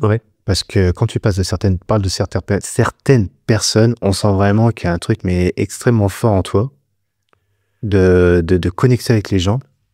Et c'est marrant ce que tu me dis, ouais. Ouais, parce que en fait, parmi mes aventures, parce que je raconte pas mal de mes aventures aussi, qui sont assez dures à vivre sur le moment. Mais ce que tu dis, c'est vraiment intéressant parce qu'en fait, c'est vraiment intimement lié avec des expériences souvent, parce que j'ai très peu finalement de courses où je suis seul, en fait. Le Tour des Géants, là c'est vraiment la course où je suis vraiment seul. Et je suis tellement seul, en fait, que finalement, je gagne la course, mais c'est un de mes plus mauvais souvenirs, en fait. Mais parce qu'il s'est passé d'autres choses, voilà.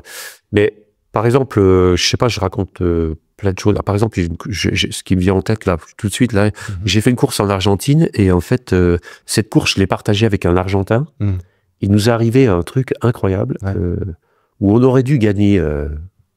lui, il aurait dû gagner la course, et moi, j'aurais dû être juste derrière lui, quoi. En gros, parce qu'il était quand même plus fort que moi. En tout cas, j'ai senti ça. Mais il nous est arrivé une telle mésaventure, en fait, qu'on s'est ligués, tous les deux, pour pouvoir arriver à la fin de cette course. Parce qu'en fait, on a été... alors, en résumé, en fait, on s'est fait avoir par l'organisation. Et derrière tout ça, on a essayé d'obtenir gain de cause, mais même en écrivant à l'ITRA, même en revenant sur l'organisateur, même en apportant des preuves, on n'a pas eu gain de cause. Peu importe. Mais ce que je veux dire par là, c'est que l'aventure que j'ai avec cet Argentin sur cette course-là, elle est exceptionnelle. Et en fait, cet Argentin, c'est un ami, c'est quelqu'un que je vois à chaque fois qu'il vient en France. On arrive à se voir. Il est venu faire une course il n'y a pas longtemps, l'année dernière. Ici, juste à côté, dans le Jura suisse, j'ai été sur sa course, j'ai fait ses ravitaux, enfin, il y a vraiment un truc, et ça, on nous l'enlèvera jamais, toi. Parce que c'est une aventure qu'on a vue, même si c'est une mésaventure qui, sur le coup, a été très, très difficile à vivre, c'est des histoires de vie qui sont exceptionnelles, quoi. Et c'est vrai que dans le bouquin, il y a plein, Thomas Saint-Géron, j'en parlais tout à l'heure, j'ai une histoire avec Thomas, pas une seule, mais plein, où je raconte l'UTMB où on arrive à 5 de front à l'arrivée de l'UTMB. On est 5 ex-aequo. Là, cette course-là, ça a été un truc exceptionnel, quoi. Juste arrivé ou non? Parce que avant qu'on arrive dans Cham, les 5, mais c'était une bataille, mais de tous les instants, quoi. Entre nous, tout. Mais pendant 50 km. Ouais. Thomas était devant, il y avait Antoine Guillon, il y avait Jérôme Chalier, il y avait donc Thomas, moi-même, et puis ceux que tu oublies, ils n'en voudront pas. Hein, non, mais on en a parlé tout à l'heure avec Virginie. Ouais. Oui, qui était capable de manger 40 les gars. Coin. Alors, c'est comment son nom à Coin, mince. Ça te revient trop. Alors, oui, là, tu sais, Cyril Cointre. Cyril Cointre. Oui, Cyril. J'ai failli l'oublier, Cyril. Qui se mange 40 galettes marocaines. Là, l'UTMB, alors il se passe plein de choses avant, parce que l'édition est arrêtée aux Contamines. Après, tout le monde s'éparpille, chacun fait sa petite affaire, et en plein milieu de la nuit, nous, on est réveillés par le team manager qui nous dit demain, ça repart. Et on a vu quelques c'est 2011, 12 C'était en 2011. 2011, c'est ça. Et du coup, cette édition, elle était exceptionnelle parce que on est reparti pas très en forme quand même au petit matin. Et on a fait tous une course exceptionnelle, là, les 5 là. Et à la fin, on voulait rien lâcher. Et c'est vraiment quand on est tombé sur le bitume à Chamonix qu'on s'est dit on peut pas arriver au sprint les 5, quoi. Donc on s'est concerté, on s'est dit on va arriver les 5 ensemble. Et ça, c'est un de mes plus beaux souvenirs. Parce qu'en fait, c'est des gens, en fait, on est liés. Moi, chaque fois que, je sais pas, moi, que j'ai des nouvelles, que je vois coin sur les réseaux qui racontent des trucs, ou Thomas que j'ai au téléphone, toi, ça me fait quelque chose, c'est un truc, il y a un truc, quoi. C'est marrant, En fait, je voudrais vraiment le partager, ce que je vis avec toi, là, ceux qui nous écoutent, qui regardent sur YouTube, en fait, mais ton visage se transforme quand tu parles de certaines personnes. Tout, et on sent vraiment, tu parles de j'ai senti, t'es hyper dans les sensations, dans ta façon de vivre. Déjà, avant d'avoir un dossard, on sentait quelque chose de très dans l'aventure, de vivre des expériences. On sent que tu as une grande connexion avec ton environnement et les gens aussi avec lesquels tu vis ces aventures. Derrière moi, toi, à Madère, moi, j'ai traversé une grande partie de la course avec un jeune qui est génial, que j'ai trouvé vraiment intéressant, Pierre-Adrien Hiver. Génial, en fait. On a fait... alors, on s'est perdu, on s'est retrouvé, on s'est perdu, on s'est retrouvé. Non, mais c'était un peu ça. On avait en fait Nicolas, alors j'espère que je vais pas écorcher son nom, mais je crois que c'est Gaudron, son nom, qui fait partie du même team que Humbert, en fait. D'accord, la New Balance, ouais. Voilà, New Balance.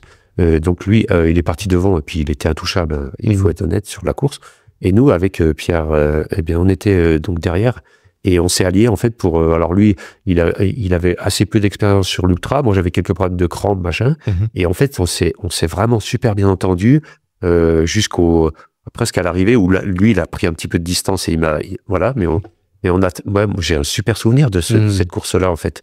Et c'est ça que je garde, en fait. Par exemple, toi, sur cette course-là, tu me dis, tout de suite, je vais mettre un visage sur quelqu'un qui a partagé la course avec moi, et voilà, c'est souvent comme ça, en fait. J'ai des flashs, mais presque sur toutes les courses, en fait. Tu vois, c'est ça aussi qui me plaît. Parce que finalement, moi, maintenant, bien sûr que j'aime bien la performance, j'aime bien, voilà. Ouais. Mais au-delà de ça, j'aime bien j'aime bien l'humain aussi, le partage. C'est quoi ton moteur, justement? Parce que la compétition pure, évidemment, c'est motivant, le classement, le temps, le chrono, etc. Chacun son moteur quand c'est dur par moment. Tu l'as dit tout à l'heure, d'ailleurs, des fois c'est dur. Moi, c'est ce que c'est que d'avoir mal. Hein. Je suis un dur au mal avec ce que j'ai vécu en termes d'aventure, que ce soit sur mon vélo, sur les patins, sur le skate, les skates, etc. On dit quoi des skis? Les skis, ouais. Les skis, ça fait au skate. Je fais pas du skateboard encore. Et en fait, quand t'es en course, quel est ton moteur le plus fort? Qu'est-ce qui te drive le plus? Moi, c'est l'environnement. Ouais. Ouais. Comment tu connectes avec ça? Moi, j'ai vraiment un truc avec, je sais pas, les odeurs, la température, le truc. J'aime profondément le le dehors. Le mot dehors, moi, c'est un truc qui me... Toi, mais ça a toujours été comme ça. Quand j'étais gamin, enfin, ma vie, c'était dehors, quoi. Toi, quand je pars, ce matin, je suis parti, il faisait, je sais pas, -4, -5. J'ai sauté les skis. Tout de suite, je me suis dit, mais c'est trop bien, quoi. Je suis vivant, enfin, je sais pas, il y a un truc, quoi. Et t'arrives sur en course, il y a le vent, le vent. Toi, c'est un peu... Tu me décris justement tout ce que je te dis, là, c'est vrai que ça paraît un peu presque ridicule. Ah non, moi je suis à fond là-dedans. Mais ceux que ça paraîtra dire ridicule, couper le micro. Ouais, il y a des trucs qui me reviennent, par exemple, sur l'UTMB, quand j'étais avec Manon, ouais. dans le col du Bonhomme. Ouais. Le dernier, là. Ouais. Je sais pas, la nuit, les ombres, les pierres, je sais pas, il y a un truc je me dis, mais c'est magique, quoi. C'est ça que j'aime, quoi. C'est pour ça que t'aimes le mental aussi. Tu me disais tout à l'heure, j'ai envie de développer le mental, mais pour moi, je m'intéresse vraiment là-dessus. Il y a un truc qui est assez inexplicable. Justement, c'est ça qui m'attire. C'est ça qui est beau. Et puis, il y a le côté, alors, ce qui m'attire aussi vraiment beaucoup, c'est de pas savoir, c'est l'aventure, en fait. Oui. Tu pars sur une course, tu sais qu'il va t'arriver des trucs. Surtout toi, surtout. Et ça, j'ai toujours, quand j'étais gamin, j'appelais ça la galère. Ouais. Parce que la galère, en fait, on déambulait souvent avec 2-3 copains, mes frères et sœurs, et on adorait se perdre dans la forêt. Et quand on était perdu, il y avait un mot qui revenait tout le temps, c'est ça y est, on est dans la galère. La galère. Et la galère, en fait, c'était pas un mot qu'on rejetait, en fait. C'était un mot qui nous attirait parce que on se dit ça y est, on est perdu, c'est magnifique, il va falloir qu'on se retrouve. Ouais. Ben toi, moi, j'ouvre toutes tes intentions pour trouver des... J'ai ça qui est profondément ancré en moi, toi. C'est pas ça le secret. C'est qu'en fait, j'aime pas ce que j'aime bien, moi, c'est c'est l'inattendu. Qu'est-ce qui va m'arriver? Qu'est-ce que je vais découvrir? Je sais pas, je l'explique peut-être très mal, mais c'est comme ça, quoi. Je trouve que tu l'expliques bien. Je veux pas le reformuler parce que ce serait trop faire mon prof, tu vois. Mais quand même. Non, mais je vais essayer de le dire avec l'aspect sensoriel de la chose, l'essence. Hein. Ouais, tout à fait. Et l'essence de notre sport. Tu peux le dire en un mot, en deux mots, l'essence. Mais pour moi, il y a beaucoup de choses là-dedans. Et comme on sait pas toujours capter ces éléments sensitifs autour de nous, soit ils nous déstabilisent quand on sait pas les identifier, soit comme toi, tu as réussi à te connecter avec tout ça et ça devient une force en fait. Et c'est ce qui fait que toi, tu as peut-être ce supplément d'âme, non, parce qu'on n'est pas encore à ce niveau-là, mais entre l'âme et puis le côté très rationnel de notre être, il y a ces différentes strates sensorielles. Je l'ai dit dans un podcast une fois, on me podcastait et je l'ai dit, donc là pour une fois je vais le dire dans mon propre podcast à moi. Il y a le côté sensoriel, ce que tu évoques. Mais comme tu dis, j'ai du mal à expliquer, c'est normal, parce qu'après, il y a l'hypersensoriel, et après l'extrasensoriel, et puis après, on va dans les trucs qui sont un peu barrés. Mais, tu vois, dans le sport, dans ce que tu nous évoques, en tout cas, on pourrait entendre beaucoup de mots que tu emploies, en fait, en termes de, là, tu l'as dit, hein, dès que tu étais dehors.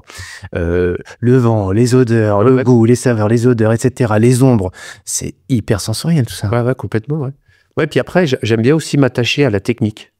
J'aime bien aussi. Ouais, j'aime bien, toi. La course à pied, c'est peut-être moins la course à pied parce que je m'évade davantage. La course à pied, c'est un mouvement répétitif. Mais en ski, par exemple, le skating, c'est un sport fabuleux, mais c'est un sport cérébral, quoi. C'est un truc de malade, quoi. Non, mais c'est vrai. Hein. C'est dur. Alors, si t'es mal posé sur tes skis, voilà. Ça pardonne. Et puis, il y a des jours où ça va, d'autres jours où ça va moins. Donc, c'est comme la natation. Ouais, c'est assez. Donc, en fait, et puis, moi, ça m'intéresse, en fait. C'est comme, j'aime bien faire du classique en ski. Ouais. Le classique, c'est diabolique parce qu'en fait, on appuie, il est sur 2 ou 3 centimètres, toi. Il faut qu'à un moment donné, tu retiennes pour que tu puisses te propulser. Mais ça aussi, c'est hyper. Et donc, en fait, tu es souvent sur la pointe des pieds où c'est vraiment des appuis qui sont hyper toniques. Hyper précis. Et ça j'adore. J'adore une fois de plus, cette approche technique. Ouais, mais attends, moi je te confronte. Là, on n'est pas dans la technique, on est une fois de plus, c'est dans les sensations. Oui, carrément. Technique, ok. C'est hyper connecté. C'est un côté très kinesthésique, en fait. Cette capacité que tu as de connecter dans le petit truc tout fin sous tes pieds, là, dans la chaussure, qui doit être hyper bien taillé d'ailleurs, bien avec les bonnes fixes et tout ce qui va bien.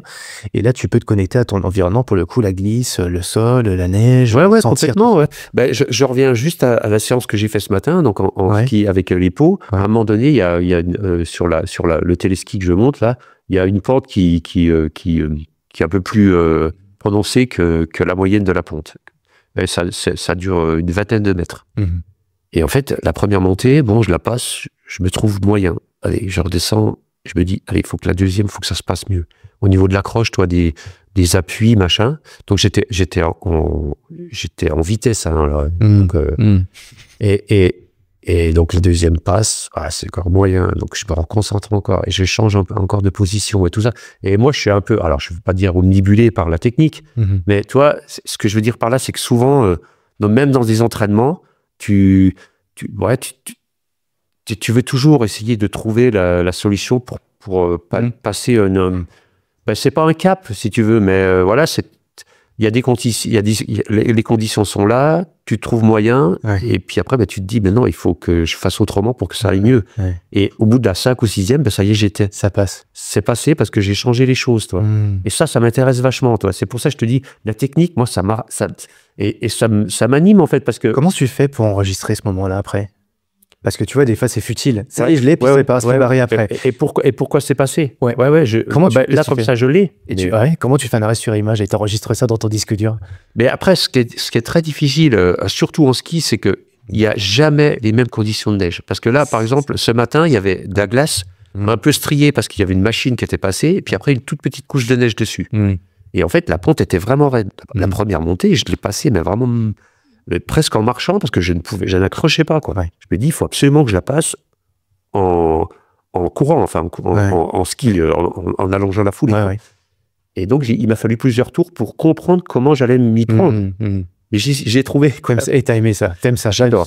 J'adore, parce qu'il m'est ressorti de ma séance quelque chose. J'adore faire ressortir quelque chose de mes séances, en fait. Et des fois, c'est de la nutrie, des fois, c'est toi. T'as fait sortir quoi de celle de ce matin, justement? Ce matin, j'ai trouvé que j'avais plutôt pas mal de cannes par rapport à ce que je pensais au départ, toi. Ah, d'accord. Donc ça m'a fait plaisir. Mais tu fais noter sur un petit carnet, non? Tu notes tout ça? Non, alors je note pas. Non, parce qu'en fait, j'enregistre donc j'enregistre sur ma montre et après sur mon téléphone, donc j'ai quand même pas mal de données. Je regarde un petit peu ce que j'ai fait. Sans y passer tout le temps non plus. Pas non plus. Mais je regarde. Mais j'entends vraiment le côté à la fin de la séance, je regarde un truc, et on sent que tu l'enregistres, quoi. Ça enregistre quelque part. Quand ça vaut la peine, je me penche dessus. Et puis, j'aime bien quand même sortir d'une séance avec quelque chose que je retiens, toi. J'aime bien ça. En fait, ceux qui me connaissent bien dans la communauté Objectif Finisher, ils feront les connexions et les ponts entre tout ce qu'on échange et ce que tu dis là, parce qu'en fait, il y a déjà l'aspect très sensoriel. Là, pour moi, j'adore ça. Donc, quand je fais des sophrologies avec eux et tout, je les emmène dans des trucs, c'est barré, tu vois. Et bon, on est vraiment la connexion avec les sensations et par l'imagerie, hein. Pas seulement le fait d'y être, mais même par l'imagerie mentale, tu vois, l'induction. Et ça, ils y croient pas. Ils adhèrent même pas au début, tu vois. Et puis quand tu fais une fois, 2 fois, 3 fois, tu te rends compte de l'effet que ça a. Tu dis, oh putain, il y a un truc. Je touche quelque chose comme des tout à l'heure. Génial. J'ai senti quelque chose. Et puis après, le débriefing de séance, tu vois, je pars sur une séance, je vais chercher quelque chose, un truc. Je l'ai trouvé ou pas d'ailleurs. Et à la fin, allez, débriefing en moi-même. Et après, pour vraiment enregistrer. Je pense que c'est hyper important, ça. Parce que, il faut toujours aller au-delà de la simple... parce que finalement, on pourrait pour juste faire tu cumules des séances et puis voilà, puis c'est dommage, je trouve. C'est dommage de pas... Et puis oui, il y a aussi le côté hyper intéressant, quand tu as l'impression toujours d'avancer, alors je sais pas si tu avances toujours, parce que bon, il y a l'âge, il y a machin, il y a bidule, peu importe, toi, c'est quand même... C'est quand même là où c'est intéressant, quoi. Aller chercher les petites... Tu te dis pas des fois si j'avais su ça plus tôt... Ça, c'est Virginie qui me dit ça. Elle arrête pas de me dire, mais pourquoi t'as pas fait l'UTMB en 2002? C'est vrai. Je faisais autre chose. Ouais, il y avait d'autres choses à faire. On a parlé de Pascal, on a parlé de Sébastien. Est-ce que tu as d'autres personnes qui t'ont aidé, accompagné? Tu as parlé de Guillaume aussi. Est-ce que Guillaume fait partie des personnes qui t'ont, en tout cas... Guillaume Millet? Ouais. Guillaume Millet, alors moi, c'est dommage que Guillaume Millet, je l'avais... En fait, c'est rigolo parce que Guillaume, je l'avais contacté avant d'organiser la GTJ 200. Alors, savoir ce qu'il pensait de l'ultra, Ouais. c'est marrant d'ailleurs, ce que tu me parles de ça, parce que, ouais, c'est vrai, j'ai pensé tout de suite à Guillaume, parce qu'en fait, tu sais, quand tu lances une course, puis surtout une course comme ça, un petit peu, ouais, c'est quand même particulier, quoi. Ouais. Bah, t'as besoin d'avoir peut-être des alliés, un peu, pas des gens qui te disent, soit qui te disent, bah, tu fais une énorme connerie, ou alors, ouais, vas-y, l'ultra en ski de fond, c'est génial. Et en fait, je me rappelle qu'il était génial, quoi. Il m'a vraiment boosté, toi. T'as encore une émotion qui te monte, c'est Ah mais oui, parce que c'est drôle ce que tu me dis là, c'est en plein dedans, quoi. Je me souviens de ça, et en fait, il avait fait un article, parce que quand parce que la GTJ 200, finalement, c'est de l'ultra en ski de fond, mais ça n'existait pas avant. Il n'y avait pas. L'ultra, il n'y avait pas. Ça n'existait pas. Ben non, la plus grande course du monde, c'était... alors, il y avait la tranche du ici, mais c'est 76. Et alors, tu vois, c'est 3... Maintenant, ils mettent 3h15. Je dis pas. Ouais, enfin, 3h, ça dépend des éditions. Quand on ne peut pas vraiment parler d'ultra, toi. Bien sûr. Ouais, même si c'est une distance qui est... Ouais. Voilà, la Vasalopette, c'est 90, mais ça se court en... Donc, tu vois, l'ultra, pour moi, ça commence... Voilà, c'est il n'y avait pas. Non. T'as créé ça. Ben, enfin, tu vois, à ma connaissance... Bon, alors, maintenant, il y a une course en Norvège. C'est un aller-retour, ça fait à peu près le même kilométrage que les GTJ. Mais c'est le seul exemple que j'ai de courses très longues en ski de fond. Il y en a peut-être d'autres. Ouais. Mais ça n'existait pas. Et c'est vrai que Guillaume, il s'est dit, c'est pas mal, ce que bon truc là. Ça va le faire. Ça va être intéressant. Et il avait écrit un article. Ouais. Tu vois comment il est, Guillaume, très scientifique. Ouais. Donc il a décortiqué un peu. Ouais. En ressortant qu'en fait, oui, l'ultra en ski de fond, ça pourrait être vraiment intéressant, quoi. Pour info, je crois que de ton épisode, là, celui-ci qu'on enregistre, il sortira juste après celui que j'ai fait avec Guillaume quand je suis allé le voir à la clinique, enfin à l'hôpital, pas à la clinique, à l'hôpital. Ouais. On est parti un peu sur des sujets très Guillaume, quoi. Je t'ai amené là-dessus parce qu'en fait, entre justement Pascal, Seb, alors après, et tes lectures ou les personnes qui t'ont influencé dans ton entraînement, ta fille aussi peut-être par rapport à la nutrition, quelles sont les personnes qui t'ont vraiment marqué pour toi dans ta performance? Puis j'ai même envie de dire, puisque la performance, c'est l'excellence. Pour moi, tu le prends pas parce que tu vas dire l'excellence, j'en suis loin, mais quand même, tu incarnes dans ce sport-là la durabilité, tout le champ des possibles comme d'autres, hein, tu n'étais pas le seul, évidemment. Mais c'est rare quand même d'avoir autant de cette durabilité, ce niveau d'excellence. Qui c'est qui t'a marqué qui t'a fait qui m'a marqué, qui me marque encore, moi l'exemple que j'ai en tête comme ça, c'est Ludo Pandré. Ouais. Il t'a pas entraîné, lui, pour le coup, c'est inspiration. Ludo Pandré, alors moi j'ai avant que... parce que Ludo, moi je le connais depuis assez longtemps. Ouais. J'ai une expérience avec Ludo qui est assez sympa. Ouais. C'était au début que je courais. Hein, c'était peut-être en 2010, peut-être. On a fait une course du côté du Mont-Cenis. Et c'était une course... après, je me suis vraiment demandé pourquoi est-ce que ils avaient donné le départ de cette course. Parce qu'en fait, ils annonçaient des orages. Ils ont coupé, ils ont dans un premier temps coupé un col, donc on avait un col qu'on évitait, mais l'orage a eu lieu, ça a été la catastrophe, tous les coureurs étaient éparpillés partout, et puis moi Ludo était devant, moi j'étais un peu derrière, et on s'est retrouvés dans une cabane complètement congelée, donc voilà, moi j'ai rencontré Ludo là, et puis après depuis je l'ai toujours suivi, mais c'était à cette période-là, c'était Ludo qui courait presque toutes les semaines. Ouais. Je sais même pas s'il s'entraînait en fait. Ouais. C'était, mais il est resté lui-même en fait. Il est toujours, c'est la même personne. Après, moi je l'ai côtoyé dans le Team Oka, j'ai fait quelques sorties avec lui. Voilà, j'ai toujours trouvé que c'était un mec d'une simplicité, Et puis alors les performances qu'il fait maintenant, c'est hallucinant quand c'est trop. Mais j'ai trop en lui. Ouais. Moi franchement oui, parce que C'est quelqu'un qui a pas bougé dans Iota, toi. C'est toujours le bulot, tu le vois, il vient de taper dans la main, voilà, moi je trouve ça génial, quoi. Mais j'ai côtoyé un petit peu Kylian et je pense que c'est un peu la même, c'est le même genre. Hein. Kylian, moi je me souviens d'une de mes plus grosses courses, de mes plus belles courses d'ailleurs, je fais 3e au 4e. Au championnat d'Europe de skyrunning en Italie, c'est Kylian qui gagne à égalité avec Alzagra. Et en fait, à l'arrivée, il y a Kylian, il est assis, puis il y a Virginie qui est pas loin, et puis Virginie va lui donner un torchon pour qu'il s'essuie, je sais plus quoi, une lingette, tout main. Et puis Kylian, il lui pose la question, mais parce qu'il me connaissait, toi, j'avais fait, quand il a gagné l'UTMB, moi j'avais gagné la TDS. Donc on s'était, voilà. Et Kylian, il dit à Virginie, il est où qui retape? Virginie, il dit, il va pas trop tarder. Il me dit, et puis Kylian, il dit, il va pas trop tarder. Parce que j'avais fait quand même une belle course. J'étais quand même presque à 1 heure de lui. Hein. Faut pas non plus exagérer.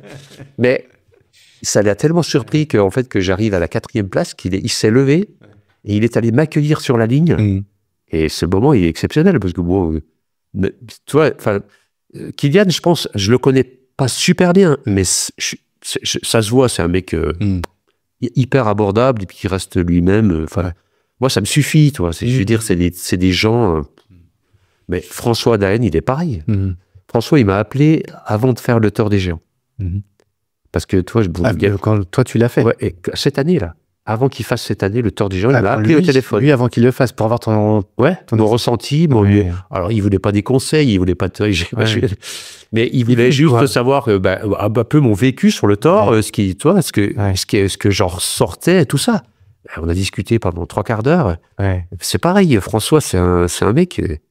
Il est venu 2 fois sur la GTJ 200, alors qu'il faisait la Pyramenta une semaine après. Tu vois, c'est les mecs, ils ont envie, ils viennent, quoi. Je veux dire, ils se posent pas 1000 questions. En fait, tu donnes des personnalités de l'univers du trail qui sont quand même des références, des numéros 1. Et ce que tu dis, c'est la simplicité. Ouais, mais c'est ce que j'adore, en fait. C'est ça que tu as. Puis au-delà de ça, moi, je suis admiratif, en fait, en plus. Parce que, fan, toi, oui, je suis admiratif, forcément. Parce que, tu vois, c'est quand même des mecs qui sont hyper simples, mais qui font ça très, très sérieusement, qui sont très performants, mais très accessibles. Pour moi, ils ont quand même, il y a quand même beaucoup de qualité dans tout ça, quoi. Je trouve. Tu parles un peu de toi, là. Puis même humaine aussi, hein. C'est assez chouette. Ceux qui te connaissent vont dire, ouais, mais il parle de lui, là, en fait. C'est bien, il parle de Ludo, de Kylian. Voilà, après, c'est. Non, mais moi, après. Non, mais voilà, c'est pour. Non, mais c'est des gens qui me marquent, quoi. C'est pour ça que ce sport est beau, finalement. Et je sais peut-être pas qu'il se transforme de trop, parce qu'il a réussi à conserver encore cette authenticité, simplicité, comme tu dis, et c'est peut-être ce qu'on aime, j'espère en tout cas. Non, mais c'est vrai qu'après, puis même la nouvelle génération, il y a des gens des jeunes, toi, j'ai plein d'exemples de gens que je trouve extraordinaires, quoi. T'en as un qui t'a marqué? Des gens en ce moment que j'aime bien, que je suis, que je trouve assez. Des gens qui sont intéressants, par exemple Choumi, Jean-Christophe, génial, quoi. Il était à ton anniversaire aussi? Comment? Il était là pour tes 60 ans? Oui, j'étais pas loin en tout cas. Mais j'aime bien. C'est un mec hyper simple aussi, tu vois, très très vivant avec. Puis il a un passé, toi, c'est un truc, il a une histoire de vie derrière. C'est génial, quoi, je trouve. On parlait en off tout à l'heure de Xavier qui est entre chez toi et chez moi, un petit peu entre les deux. Quand tu vois des sportifs comme ça qui sont affectés par la maladie ou autre, ça, toi, t'as été épargné par ça, t'as pas eu des soucis. On a parlé d'une blessure à tes débuts, mais t'as pas eu des emmerdements dans cette pratique? Alors après, moi j'ai eu un gros souci, mais bien avant que je me mette à la compète. Mais en fait, je me suis battu avec un chien et j'ai un psoas qui est quand même bien compliqué à gérer. En fait, mais ça c'est depuis toujours. Hein. Depuis que je cours, depuis cet accident, ça fait 14 ans moi, que je fais du trail. C'est une blessure qu'il faut que je gère presque au jour le jour, quoi. Ça c'est un vrai problème, quoi. Tu t'adaptes tes entraînements. J'ai jamais réussi à me réparer, en fait. On n'a jamais vraiment trouvé la solution pour moi. Donc du coup, je me suis je me suis adapté, en fait. Voilà, donc je gère ce truc-là. C'est une inflammation qui... Ouais, c'est une inflammation qui est là. Hein. Là, je suis assis, je le sens, toi. Je le sens 24 sur 24. Ça, c'est un truc... Et c'est vrai que moi, j'ai fait beaucoup de... Je me suis fatigué, en fait, à chercher. Hein. Donc maintenant, je ne cherche plus. C'est aussi pour ça que j'arrive, toi, des fois, mentalement, à travailler un peu sur ça. J'arrive quand même à gérer ce truc-là. Et ben ça, c'est toi qui m'en parleras, parce que je vois que tout à l'heure, tu étais réceptif sur l'aspect sans l'essence, etc. Mais moi, je vais faire des jaloux, sans doute, parce que on va dire, bah non, tu aurais pu en parler au micro, sauf que oui, le temps passe et puis qu'on a plein de choses à se dire encore. Mais la gestion de la douleur, oui, des fois, quand tu as fait tout ce qui était possible de faire au niveau scientifique, médical, etc., et qu'à la fin, on te dit, bah désolé, il va falloir que vous arrêtiez de courir, vous couriez moins vite. C'est un peu traumatisant. Moi, en tout cas, ça me traumatise quand j'entends ça de la part du camp médical. Bon, en général, ils connaissent pas la course à pied, donc ils disent ça. Mais tu vois, je suis allé voir Alexandre Germain. Il me dit, écoute, ton truc, je suis désolé, mais t'as pubalgie là, il va falloir que tu vives avec, quoi. Donc ok, c'est un peu dur d'entendre ça. Mais puisque je l'entends de ta part, ça me rassure. Peut-être que le mental justement va faire son travail aussi. Ouais. Après, suite à cet accident, j'ai pas couru pendant 4 ans. Donc je me suis mis à faire du vélo. J'ai pas couru du tout. Ouais. Mais après, je me suis un peu acharné, quoi. Je me dis, pas possible, il faut... Ouais, je peux pas lâcher le truc. Je pouvais pas lâcher le truc. Ouais. Et les années suivantes, ça a été compliqué, mais alors j'avais des périodes où ça allait, d'autres moins, machin. Et puis, je m'aperçois que ça va quand même de mieux en mieux. Même si, j'ai toujours des problèmes. J'ai déjà abandonné des courses à cause de ça. Ouais, des douleurs. C'est des trucs ingérables, des situations. C'est pas stable, quoi. C'est un truc qui est pas stable. Non, pas du tout. Non, des fois, ça m'arrive de partir courir, de faire 500 mètres et de rentrer.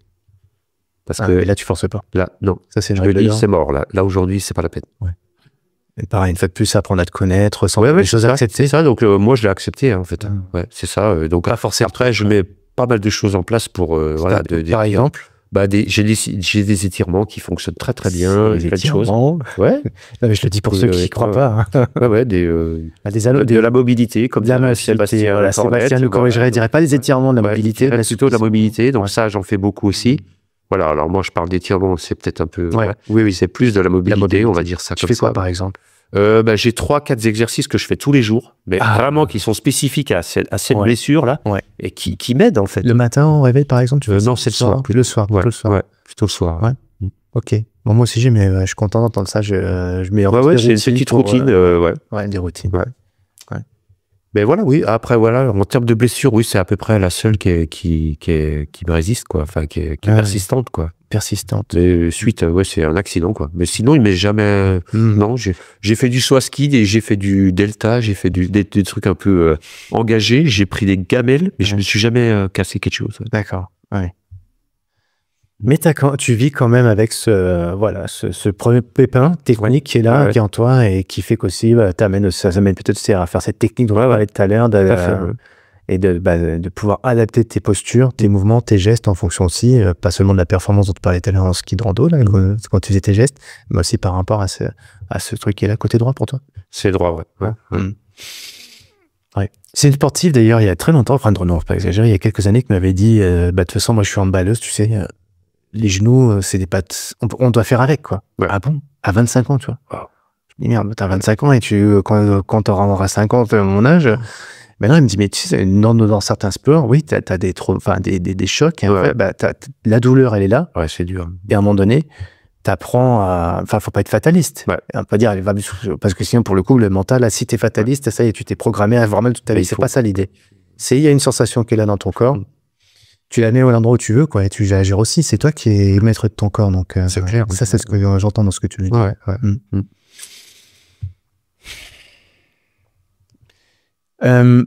Qu'est-ce que Seb, t'en parles un instant. C'est un truc qui t'a apporté, c'est quoi? Corvette? Ouais. Seb, de toute façon, Seb, ce qu'il a en lui, c'est qu'il apporte l'envie. L'envie. Ah, tu as parlé d'envie pour toi et lui, il apporte. Ah non, mais c'est un truc de fou. Hein. Ah, tu crois que t'aimes bien. C'est un mec. Moi, j'ai pas un stagiaire n'a pas été marqué par ce mec-là, quoi. Il est venu encadrer quelques stages ici chez nous, au Chauffour. On a beaucoup de mal à le faire venir parce qu'il est tellement occupé.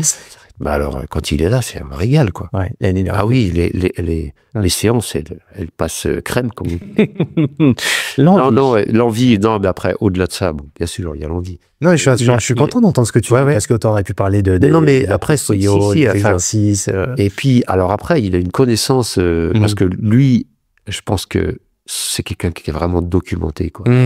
C'est vraiment une science, hein, franchement. Donc ça, c'est intéressant, quand même, toi, de côtoyer des gens comme ça. Franchement. Donc voilà, ouais, puis au-delà de ça, c'est un mec qui est attachant, quoi. Ouais. Donc voilà. Ouais, et puis c'est essentiel, quoi. Bah oui. Et puis il aime le bon vin dans sa belle région, en plus. Ouais. Ah ben il m'a invité chez lui. On est passé chez lui un jour, c'était super sympa d'ailleurs. Il habite dans les vignes, juste au-dessus de. Il y a du bon vin, là. Le rôti, tout ça. Et il y a des très sympas d'ailleurs dans le podcast. Il en parle bien, il en voit bien cette région-là d'ailleurs. Ouais. Si je te dis Pascal, évidemment, qu'est-ce qui t'a apporté le plus? C'est quoi tu retiens là, de Pascal? Bah, bon, après toi, je vais parler aussi au nom de Virginie, parce que en fait, Pascal, quand il vient au chauffe-eau avec. Il prend tout en fait. Il prend la maison, il prend Virginie, il me prend, et puis il prend aussi Paco le chien. Enfin. Pascal, quand il est au chauffe-eau, il arrive, il a déjà une bouteille d'un côté, d'une main, et puis une boîte de chocolat de l'autre. Donc voilà, Pascal, on est en train de faire les röstis, donc ce que tu vas manger ce soir d'ailleurs.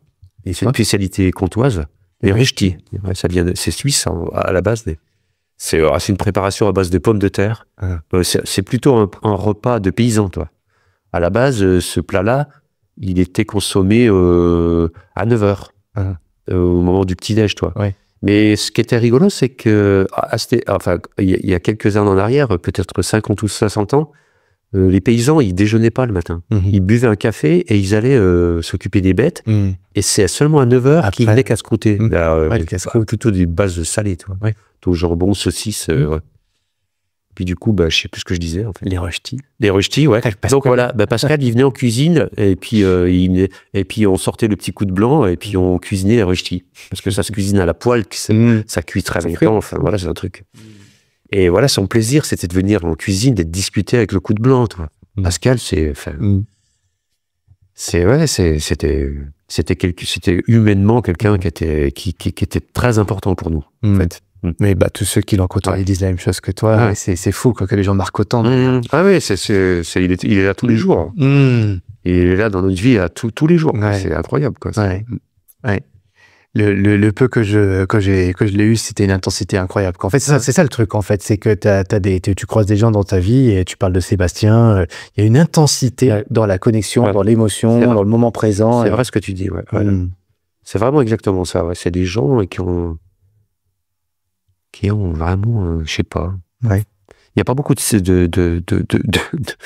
il y a pas beaucoup de temps latent. On va dire ça comme ça. Bon, il y en a qui sont encore présents, on va profiter du Sébastien. Lui, il est là, lui, on va profiter de lui. Est-ce qu'il y a d'autres personnes comme ça tu as parlé tout à l'heure de Ludo, mais dans sa pratique, mais qui t'ont influencé toi par rapport à ce qui soit ils t'ont accompagné, t'ont orienté, t'ont conseillé, etc. On a parlé de Guillaume aussi un petit peu, mais est-ce que tu as des personnes comme ça dans le monde vraiment du trail? Non, pas spécialement d'ailleurs, puisque tu m'as non. Moi, la personne qui m'a marqué dans ma vie, c'est quelqu'un qui est décédé là. C'est mon entraîneur de saut à ski quand j'étais en catégorie minime cadet. Tu t'en souviens? Ah oui, ce monsieur s'appelait Joe Borda. Et c'était comme un père en fait, parce que il était en même temps entraîneur, mais en fait le monde du saut à ski à cette époque-là, c'était on part en week-end, on va à Courchevel, il y a un concours le samedi. Donc, on part à 4h du matin en bus, on va à Courchevel, après, donc, le conducteur du bus, c'est Joe, et puis il y a tous les gamins derrière, donc souvent, c'est un bus, minibus à 15 personnes, ou je sais plus, 10, et on est tout le comité du Jura avec toutes les disciplines, alors les benjamins, minimes, cadets, les 2, 3, machin, et en fait, on partait en week-end avec lui, mais il était tout, en fait, pour nous. Il était l'entraîneur, le père, celui qui consolait quand ça allait mal, il faisait les devoirs. Oui, parce qu'on partait tout le week-end, des fois, on rentrait entre le dimanche et le lundi, au milieu de la nuit, en minime, toi. T'avais 13 ans, 12 ans. Et on te posait à 4h du matin et à 7h, il fallait que tu sois debout pour aller à l'école.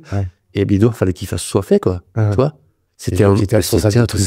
Et nous, on était passionnés. Mais quand on partait en concours de saut avec Joe, c'était... Et ce monsieur, en fait, pendant longtemps, c'était quelqu'un que je portais en moi, quoi. Il était exceptionnel, quoi.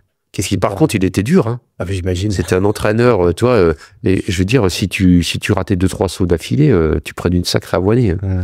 Il fallait... c'était impressionnant. C'était chaud, quoi. C'est comme dans le sport que c'est dur, que je m'en souviens d'ailleurs. C'était chouette, Donc, c'est vraiment une personne qui m'a marqué, Qu'est-ce qui vibre en toi en termes d'état d'esprit par rapport à lui? Ce qui t'a transmis parler de c'est la rigueur, je pense. La rigueur. Ouais, parce que c'était quelqu'un qui était assez, il n'était pas spécialement rigolard, hein. C'était quelqu'un qui était assez, dur. Et puis bon, c'était quelqu'un qui était pas la même génération, hein. Qui avait un peu de bouteille aussi. Il avait, moi, quand j'avais 12 ans, je pense qu'il avait facilement 55-60 ans, toi. Toi, génération, il y a le décalage. Donc un peu à la dure, comme ça. Mais par contre, il y avait une tendresse derrière. On était ses gamins. C'était ses gamins, toi. Il nous appelait comme ça. C'était fort. T'as le sentiment que tu transmets ça un petit peu quand t'as François Den qui t'appelle. Tiens, est-ce que tu peux me dire là, je suis sur le départ? Non, quand même pas, parce que après c'est dit, parce que donner des conseils à François, c'est très franchement. C'est pour ça qu'il t'appelle quand même. Un petit peu. Ou c'est quoi? Alors après, pourquoi il m'appelle? Sacré, non? Non, mais après je sais pas, peut-être que peut-être que pour lui. Je représente un petit peu la sagesse, le mec un peu organisé, peut-être aussi, que je suis d'ailleurs. Hein. Le Tour des Géants, j'étais très organisé. Avec Pascal, on a monté un truc. Alors moi, j'écris toutes mes courses. Hein. Donc du coup, j'écris tout, mes temps de passage, ce que je vais consommer, ce que je vais faire au ravito.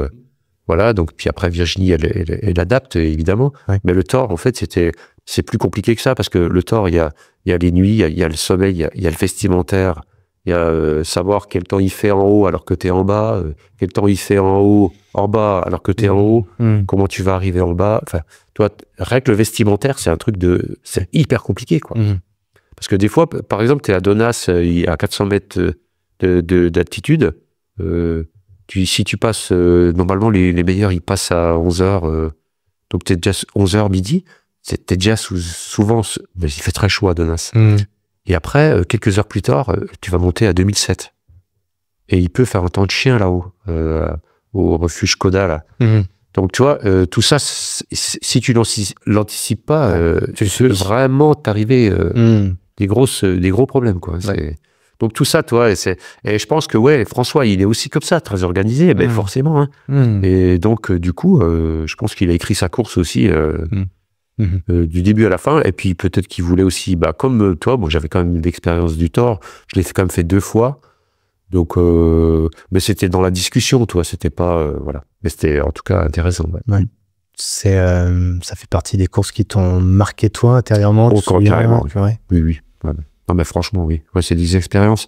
Alors après, voilà, maintenant, je pense que j'ai tiré un trait sur des courses longues comme ça. Mais par contre, j'ai adoré. Enfin, longue, il y a plus de 100 mètres. Non, oui, enfin, très longue avec mettre du sommeil, des cours de 3-4 jours. Enfin, je vais pas dire que plus jamais, mais ça me paraît. Ça me paraît derrière. T'appelles Guillaume, toi, comme François t'appelle toi, t'as appelé Guillaume quand t'as fait le Tour, non? Ou t'as appelé qui d'ailleurs? Ah non, alors quand j'ai fait le Tour, moi, j'ai une expérience avec Grégoire. Ah, c'était plus Grégoire, le front. Alors, à Grégoire, là, là, en fait, avant que je fasse mon premier Tour, donc c'était en 2013, Grégoire, il a fait une petite conférence pas très loin d'ici, du côté du Russé ou je sais plus où. Et il a raconté, en fait, comment il a préparé son Tour. Et Grégoire, c'est quelqu'un qui est hyper occupé. Grégoire, c'est quelqu'un qui peut facilement perdre 10 kilos en 15 jours s'il y a besoin. C'est un mec... et là, en fait, il bossait énormément. Voilà, il était tout le temps en vadrouille, machin. Et quand il a basculé sur le Tour, il s'est dit, maintenant, stop. Je vais perdre tant de kilos. Et en fait, il nous a tout décortiqué un peu, sa préparation et la façon dont il... où est-ce qu'il dormait, pourquoi, qu'est-ce qu'il mangeait, pourquoi, enfin, tout ça. Et moi, j'étais comme un gamin à écouter Grégoire. Et en fait, j'ai retiré plein de choses de cette soirée. Et puis après, je l'ai côtoyé plusieurs fois comme ça. Puis à chaque fois que je tombe sur lui, c'est fabuleux, quoi. C'est pareil, c'est des gens, mais ils te marquent, quoi. Ouais. C'est incroyable, quoi, ces gens-là, quoi. Et donc, c'est dommage, je le vois plus trop en ce moment, mais voilà. Et puis il a réussi sur le Thor. C'est au-delà de ça, il a réussi à un truc incroyable, hein, avec très peu de temps de préparation, quoi. C'est fou, quoi. Ouais. Grégoire, ouais. Et quand tu parlais du Thor, j'avais l'impression aussi d'être un peu sur la diag avec ces changements de température, de préparation, de pouvoir vraiment toute cette variabilité, cette adaptation, du coup, qui est nécessaire. D'ailleurs, cette année, c'était dur, il faisait chaud. Très chaud, très dur. Très dur. Ouais. Et c'est quoi le point de bascule pour toi? Tu dis, tiens, ça aurait pu passer de l'autre côté, enfin, mettre le clignotant. T'as eu ce moment-là ou pas du tout? Sur le Thor? Pardon, excuse-moi, sur la diagonale. Alors, la diagonale, cette année, moi, ça s'est mal passé parce que j'ai arrêté à la 3e heure à cause d'un problème d'adducteur qui me restait de l'UTMB. D'accord. Après, c'est vrai que j'avais quand même peu de chance de passer. Donc voilà. C'était, mais au-delà de ça, parce qu'en fait, ta question, elle est quoi? C'est quoi exactement sur le... Qu'est-ce qui fait des fois que quand c'est courses complexes à gérer, que ce soit le Thor ou... non, je te dis la diag, mais excuse-moi, c'est moi qui t'ai mis en erreur, parce que je pense à l'UTMB en plus. L'UTMB qui n'a pas été si complexe que ça. Il y a eu beaucoup d'abandon cette année. Qu'est-ce qui fait que toi, selon toi, il y a autant d'abandon par moment, ou toi, justement, tu as cette capacité à pas te mettre là, parce que justement... Est-ce que c'est lié à ton anticipation, à ta préparation de l'épreuve, à cette capacité à tout anticiper et par moments aussi à t'adapter aussi, parce qu'on a parlé pas mal d'adaptation aussi avant. Qu'est-ce qui fait que toi tu mets pas le... Alors, hormis les soucis... après, physio. De mémoire, je crois que j'ai quand même pas mal d'abandon, mais c'est toujours sur blessure. Oui, c'est ça. Ouais. Oui, sur blessure, parce que me perdre définitivement sans jamais me retrouver, je crois que ça m'est pas arrivé quand même. Non, c'est vraiment toujours sur blessure. Après, oui, moi sur ce côté-là, je dirais que celui qui abandonne, c'est pour moi l'abandon, c'est pas spécialement un problème, quoi. À tel point que, moi j'ai vu Manon.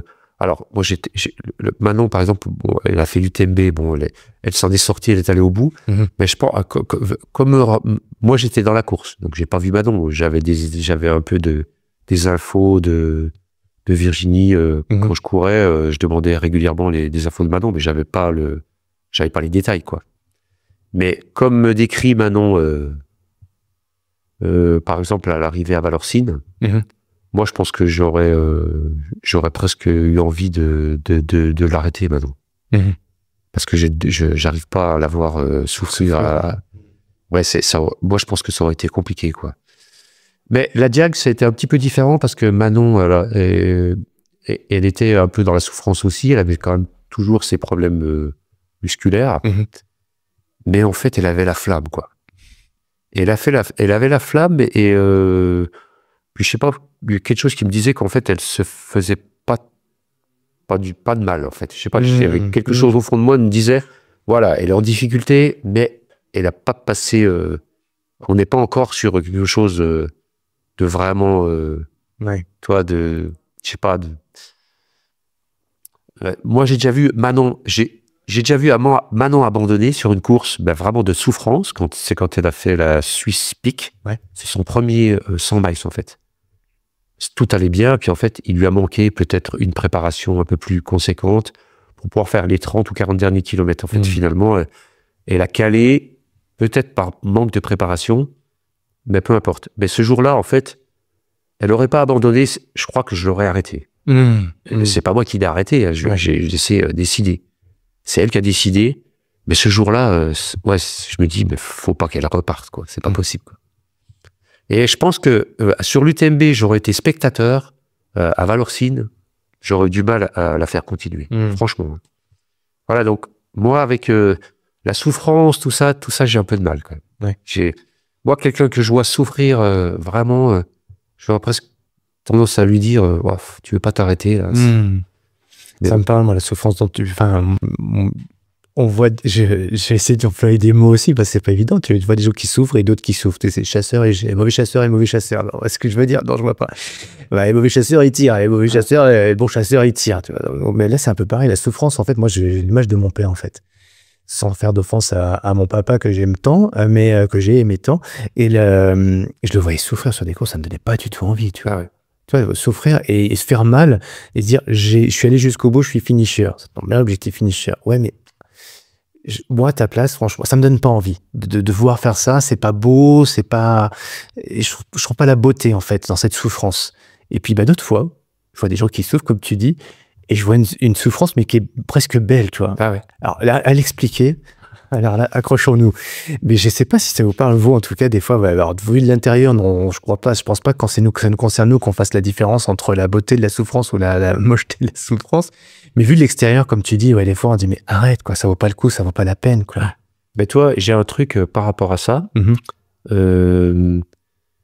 Quand je fais le Tour des Géants, en fait, je fais 300 km où, en fait, je suis, je sais pas, il y a un truc où tout t'es dans la zone. Ouais, tout va bien, quoi, je veux dire. Je fais 300 km, tout va bien.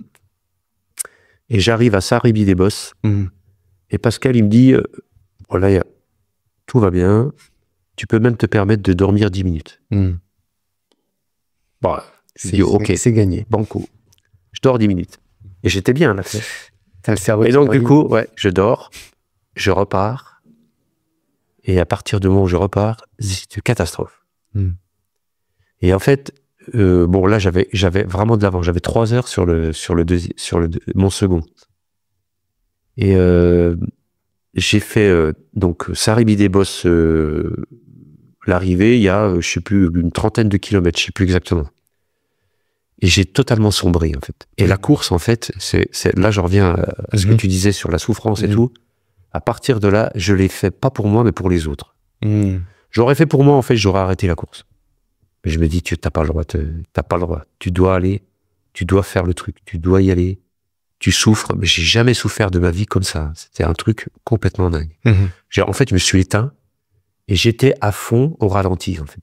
Toi, non, mais c'est exactement ça, toi. Et toi, je voyais bien que, toi, par exemple, quand tu passes, c'est pas Bonatti, c'est.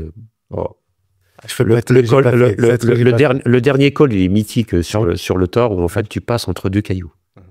Et en fait, tu es censé faire le fait de la victoire. Tu as gagné, tu es arrivé à Courmayeur. Il te reste quand même 20 km ou 25, mais c'est gagné, quoi. Et le bénévole qui est là, parce qu'en fait, c'est un peu dangereux ce passage. C'est un tout petit passage avec des cailloux, machin. Il est là, puis il me dit. Et en fait, il a vraiment un doute sur ma capacité à aller à l'arrivée. Tellement je suis explosé. Alors que t'es le numéro 1. Et en fait, je vois dans ses yeux que... Tu le sens. Je vois dans ses yeux qu'en fait, si je fais le V de la victoire, en fait, c'est même pas dit que j'arrive au bout. Alors, je le fais pas. Parce que je me dis, ça va me... C'est pas gagné. Enfin, je sais pas, j'ai eu un truc comme ça va peut-être me porter je sais pas. Mais je suis détruit, toi. Et puis, je vais jusqu'à l'arrivée comme ça, avec... une souffrance, mais qui est absolument... je me dis, mais comment on peut vivre des trucs pareils, quoi.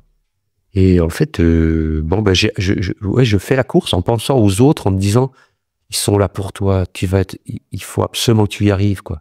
Toi, mais c'est tellement difficile de supporter, toi, des pensées comme ça. Alors que, toi, avant, c'était ma course, quoi.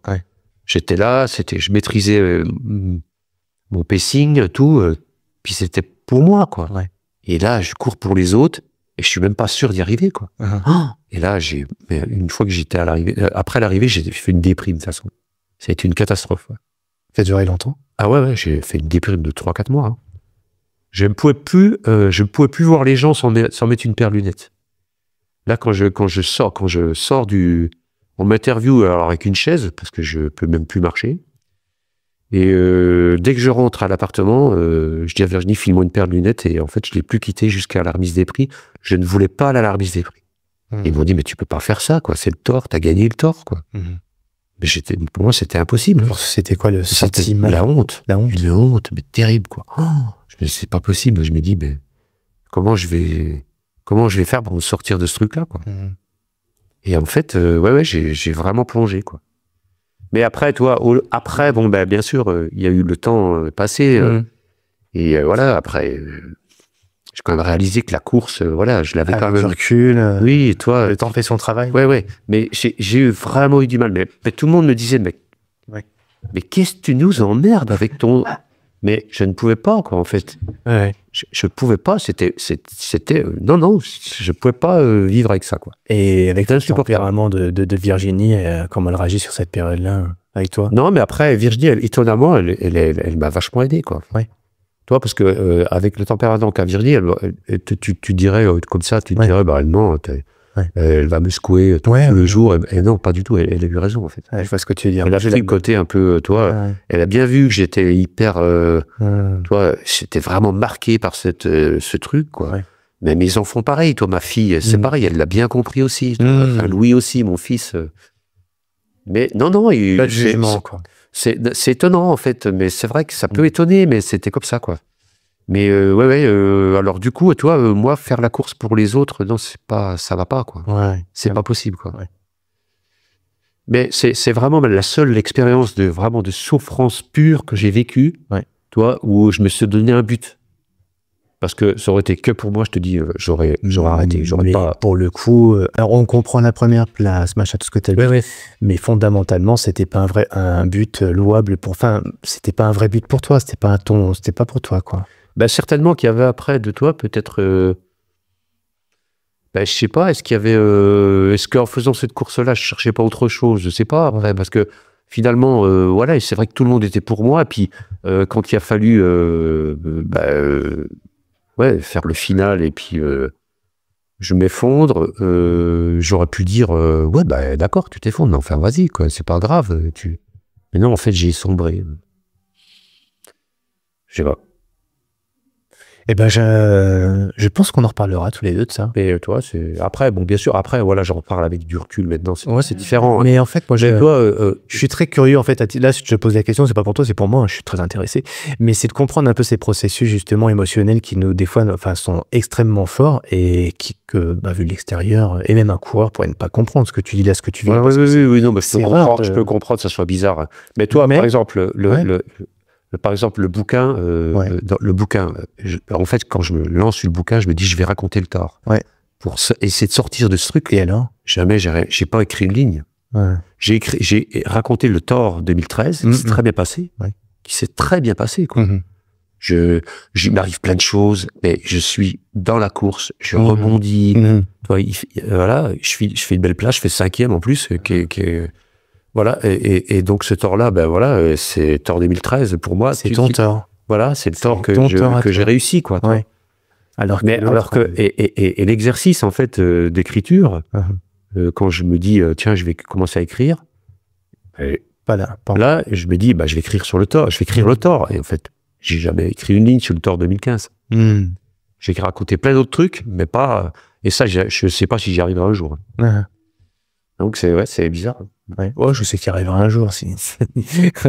C'est en fait en bon chercheur que tu es et que nous sommes, ce genre d'expérience alimente des réflexions. Donc après, est-ce que c'est le moment d'aller chercher là-dedans ou pas? Ça, c'est un autre sujet. Mais moi, je trouve ça, pareil, j'ai parlé de ma passion pour les sensations, mais même pour les émotions. En fait, on vit des moments des fois qui sont inexprimables, qui sont même pas, faut même pas les raconter aux autres parce qu'on va, c'est pas normal. Et pour autant, je pense qu'on a tous quelque part en nous des histoires comme ça qui nous ont touché profondément et qui nous dépassent, quoi, en fait. Ouais, complètement. Ouais. C'est une expérience quand même. J'en retire certainement des bonnes choses aussi, hein. Tu vois, parce que c'est. Alors attends, je peux te dire un truc. C'est loin dans le.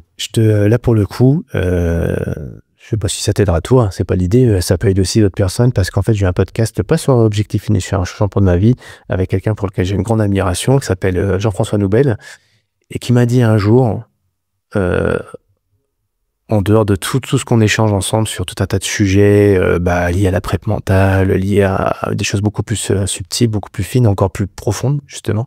Et c'est là que je voulais te partager un truc, c'est qu'il m'a dit un truc qui a été très très choc pour moi, mais choc dans le bon sens du terme. Il dit Cyril, toi qui veux tout le temps t'élever, t'améliorer, etc.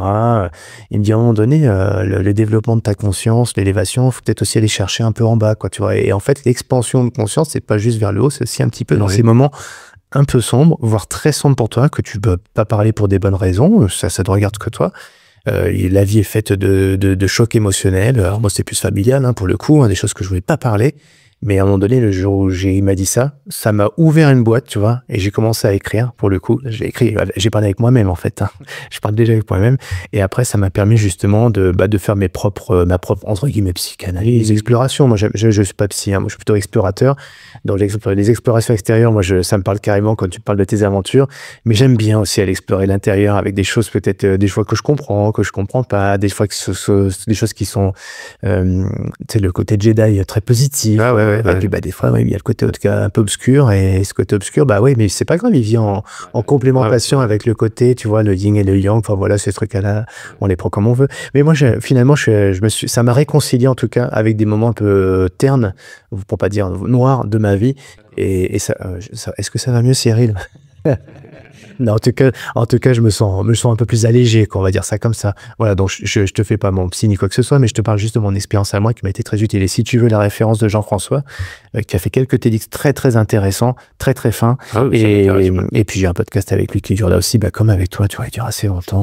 On l'écoutera avec plaisir. Moi, je te l'enverrai, je te l'enverrai en tout cas. Mais ouais, je vois que le temps passe, tu vois, ça fait déjà presque 2 heures qu'on en. Ah oui, mais ouais. Je sens des l'heure comment t'as dit Ah oui, là oui, c'est long alors, dis donc. Mais je pensais pas que c'était si long. Toi, t'étais pas rendu compte. Non, pas du tout. Non. Franchement, 2 heures, c'est incroyable. J'étais mis en état hypnotique. Du coup, on n'a pas abordé plein de sujets. On aurait pu parler de ta transmission avec Manon, on aurait pu parler de tes frangins, de tes stages aussi, du gîte. Mais bon, en fait, quand on parle des stages, la GTJ, et puis du gîte, qu'on n'a pas trop abordé finalement, il y a un mot qui me vient à l'esprit que tu as pas mal employé finalement, c'est l'envie. Ouais. Oui. L'envie, oui. C'est le maître mot. Hein. C'est Johnny qui t'a influencé ou... Non, mais l'envie, je sais pas. Moi, c'est vital, quoi. Ouais. L'envie, moi, ça me porte. C'est ça qui me porte, en fait. L'envie d'aller toujours faire des choses. Ouais. C'est un joli mot. C'est un joli mot. T'as encore un truc qui t'anime avec Virginie pour les prochaines années? Ah oui. Alors après, là, on se pose plein de questions parce que, bien sûr, on a quand même 60 ans chacun. Et puis, voilà, la retraite, elle arrive tranquillement. Donc, c'est vrai qu'après, il faut se projeter aussi sur l'avenir. L'auberge ici, voilà, nous, on sait que quand l'auberge s'arrêtera, on restera pas là. D'accord. Parce que c'est pas possible de vivre dans une grande maison sans vide. Non, il y a un truc qui va pas. Vous voyez pas continuer? Non, pas du tout. Non. Si on s'arrête, si on arrête l'auberge, on partira d'ici. Ça, c'est évident. Donc après, voilà, tu as plein de questions qui se posent par rapport à ça, mais on n'est pas encore là. D'accord. Ouais. D'accord. Réinventer. Ouais. Mais on va trouver quelque chose de sympa, pas de problème. On en parle à la table? Exactement. Merci en tout cas pour tout cet échange qui m'a beaucoup touché. Vraiment. Ah c'est sympa. En tout cas, c'était intéressant. Ouais. C'est bon. On va dans des sphères connues, mais finalement, on est en sphère inconnue par moment. C'est ça. En tout cas, si ça vous a apprécié et que vous voulez si on veut te suivre, tu l'as dit d'ailleurs sur ton Instagram, c'est Kirtap. Ouais. Il y a d'autres moyens de rentrer en connexion avec toi. La meilleure, c'est quand même de venir ici. Oui, alors oui, c'est la meilleure, c'est de venir ici, parce que moi j'aime bien de visu, c'est quand même toujours plus sympa. Redis le nom de l'auberge. C'est Auberge sur la Roche. Il y en a qu'une. Hein. Ouais. Auberge sur la Roche, il y en a plusieurs en France, mais il y en a qu'une sur la Roche, ouais. Et c'est le chauffe-eau en fait. Le chauffe-eau. Le chauffe-eau, c'est le lieu dit. Voilà. En hiver, on va avoir les pneus neige. Oui, quand même. C'est mieux. On peut avertir. Quand on vient du Jura, on a les pneus neige, mais t'en as eu des gars qui sont restés coincés. Oh là là, mais des centaines. Donc c'est bien de le rappeler. Donc, c'est le meilleur moment. Ouais, voilà, je pense qu'il y a des choses que vous avez aimées, vous avez envie de questionner Patrick. Ben voilà, je vous invite à prendre contact avec l'auberge, avec Virginie et Patrick à l'auberge sur la Roche. Et voilà, ce sera la meilleure chose que vous pouvez. Je suis pas mis avec le vin jaune et le chocolat. Mais je crois qu'il y a de quoi faire là-bas. Bon, ça sera pour la prochaine fois. Merci de ton accueil en tout cas. Merci Cyril.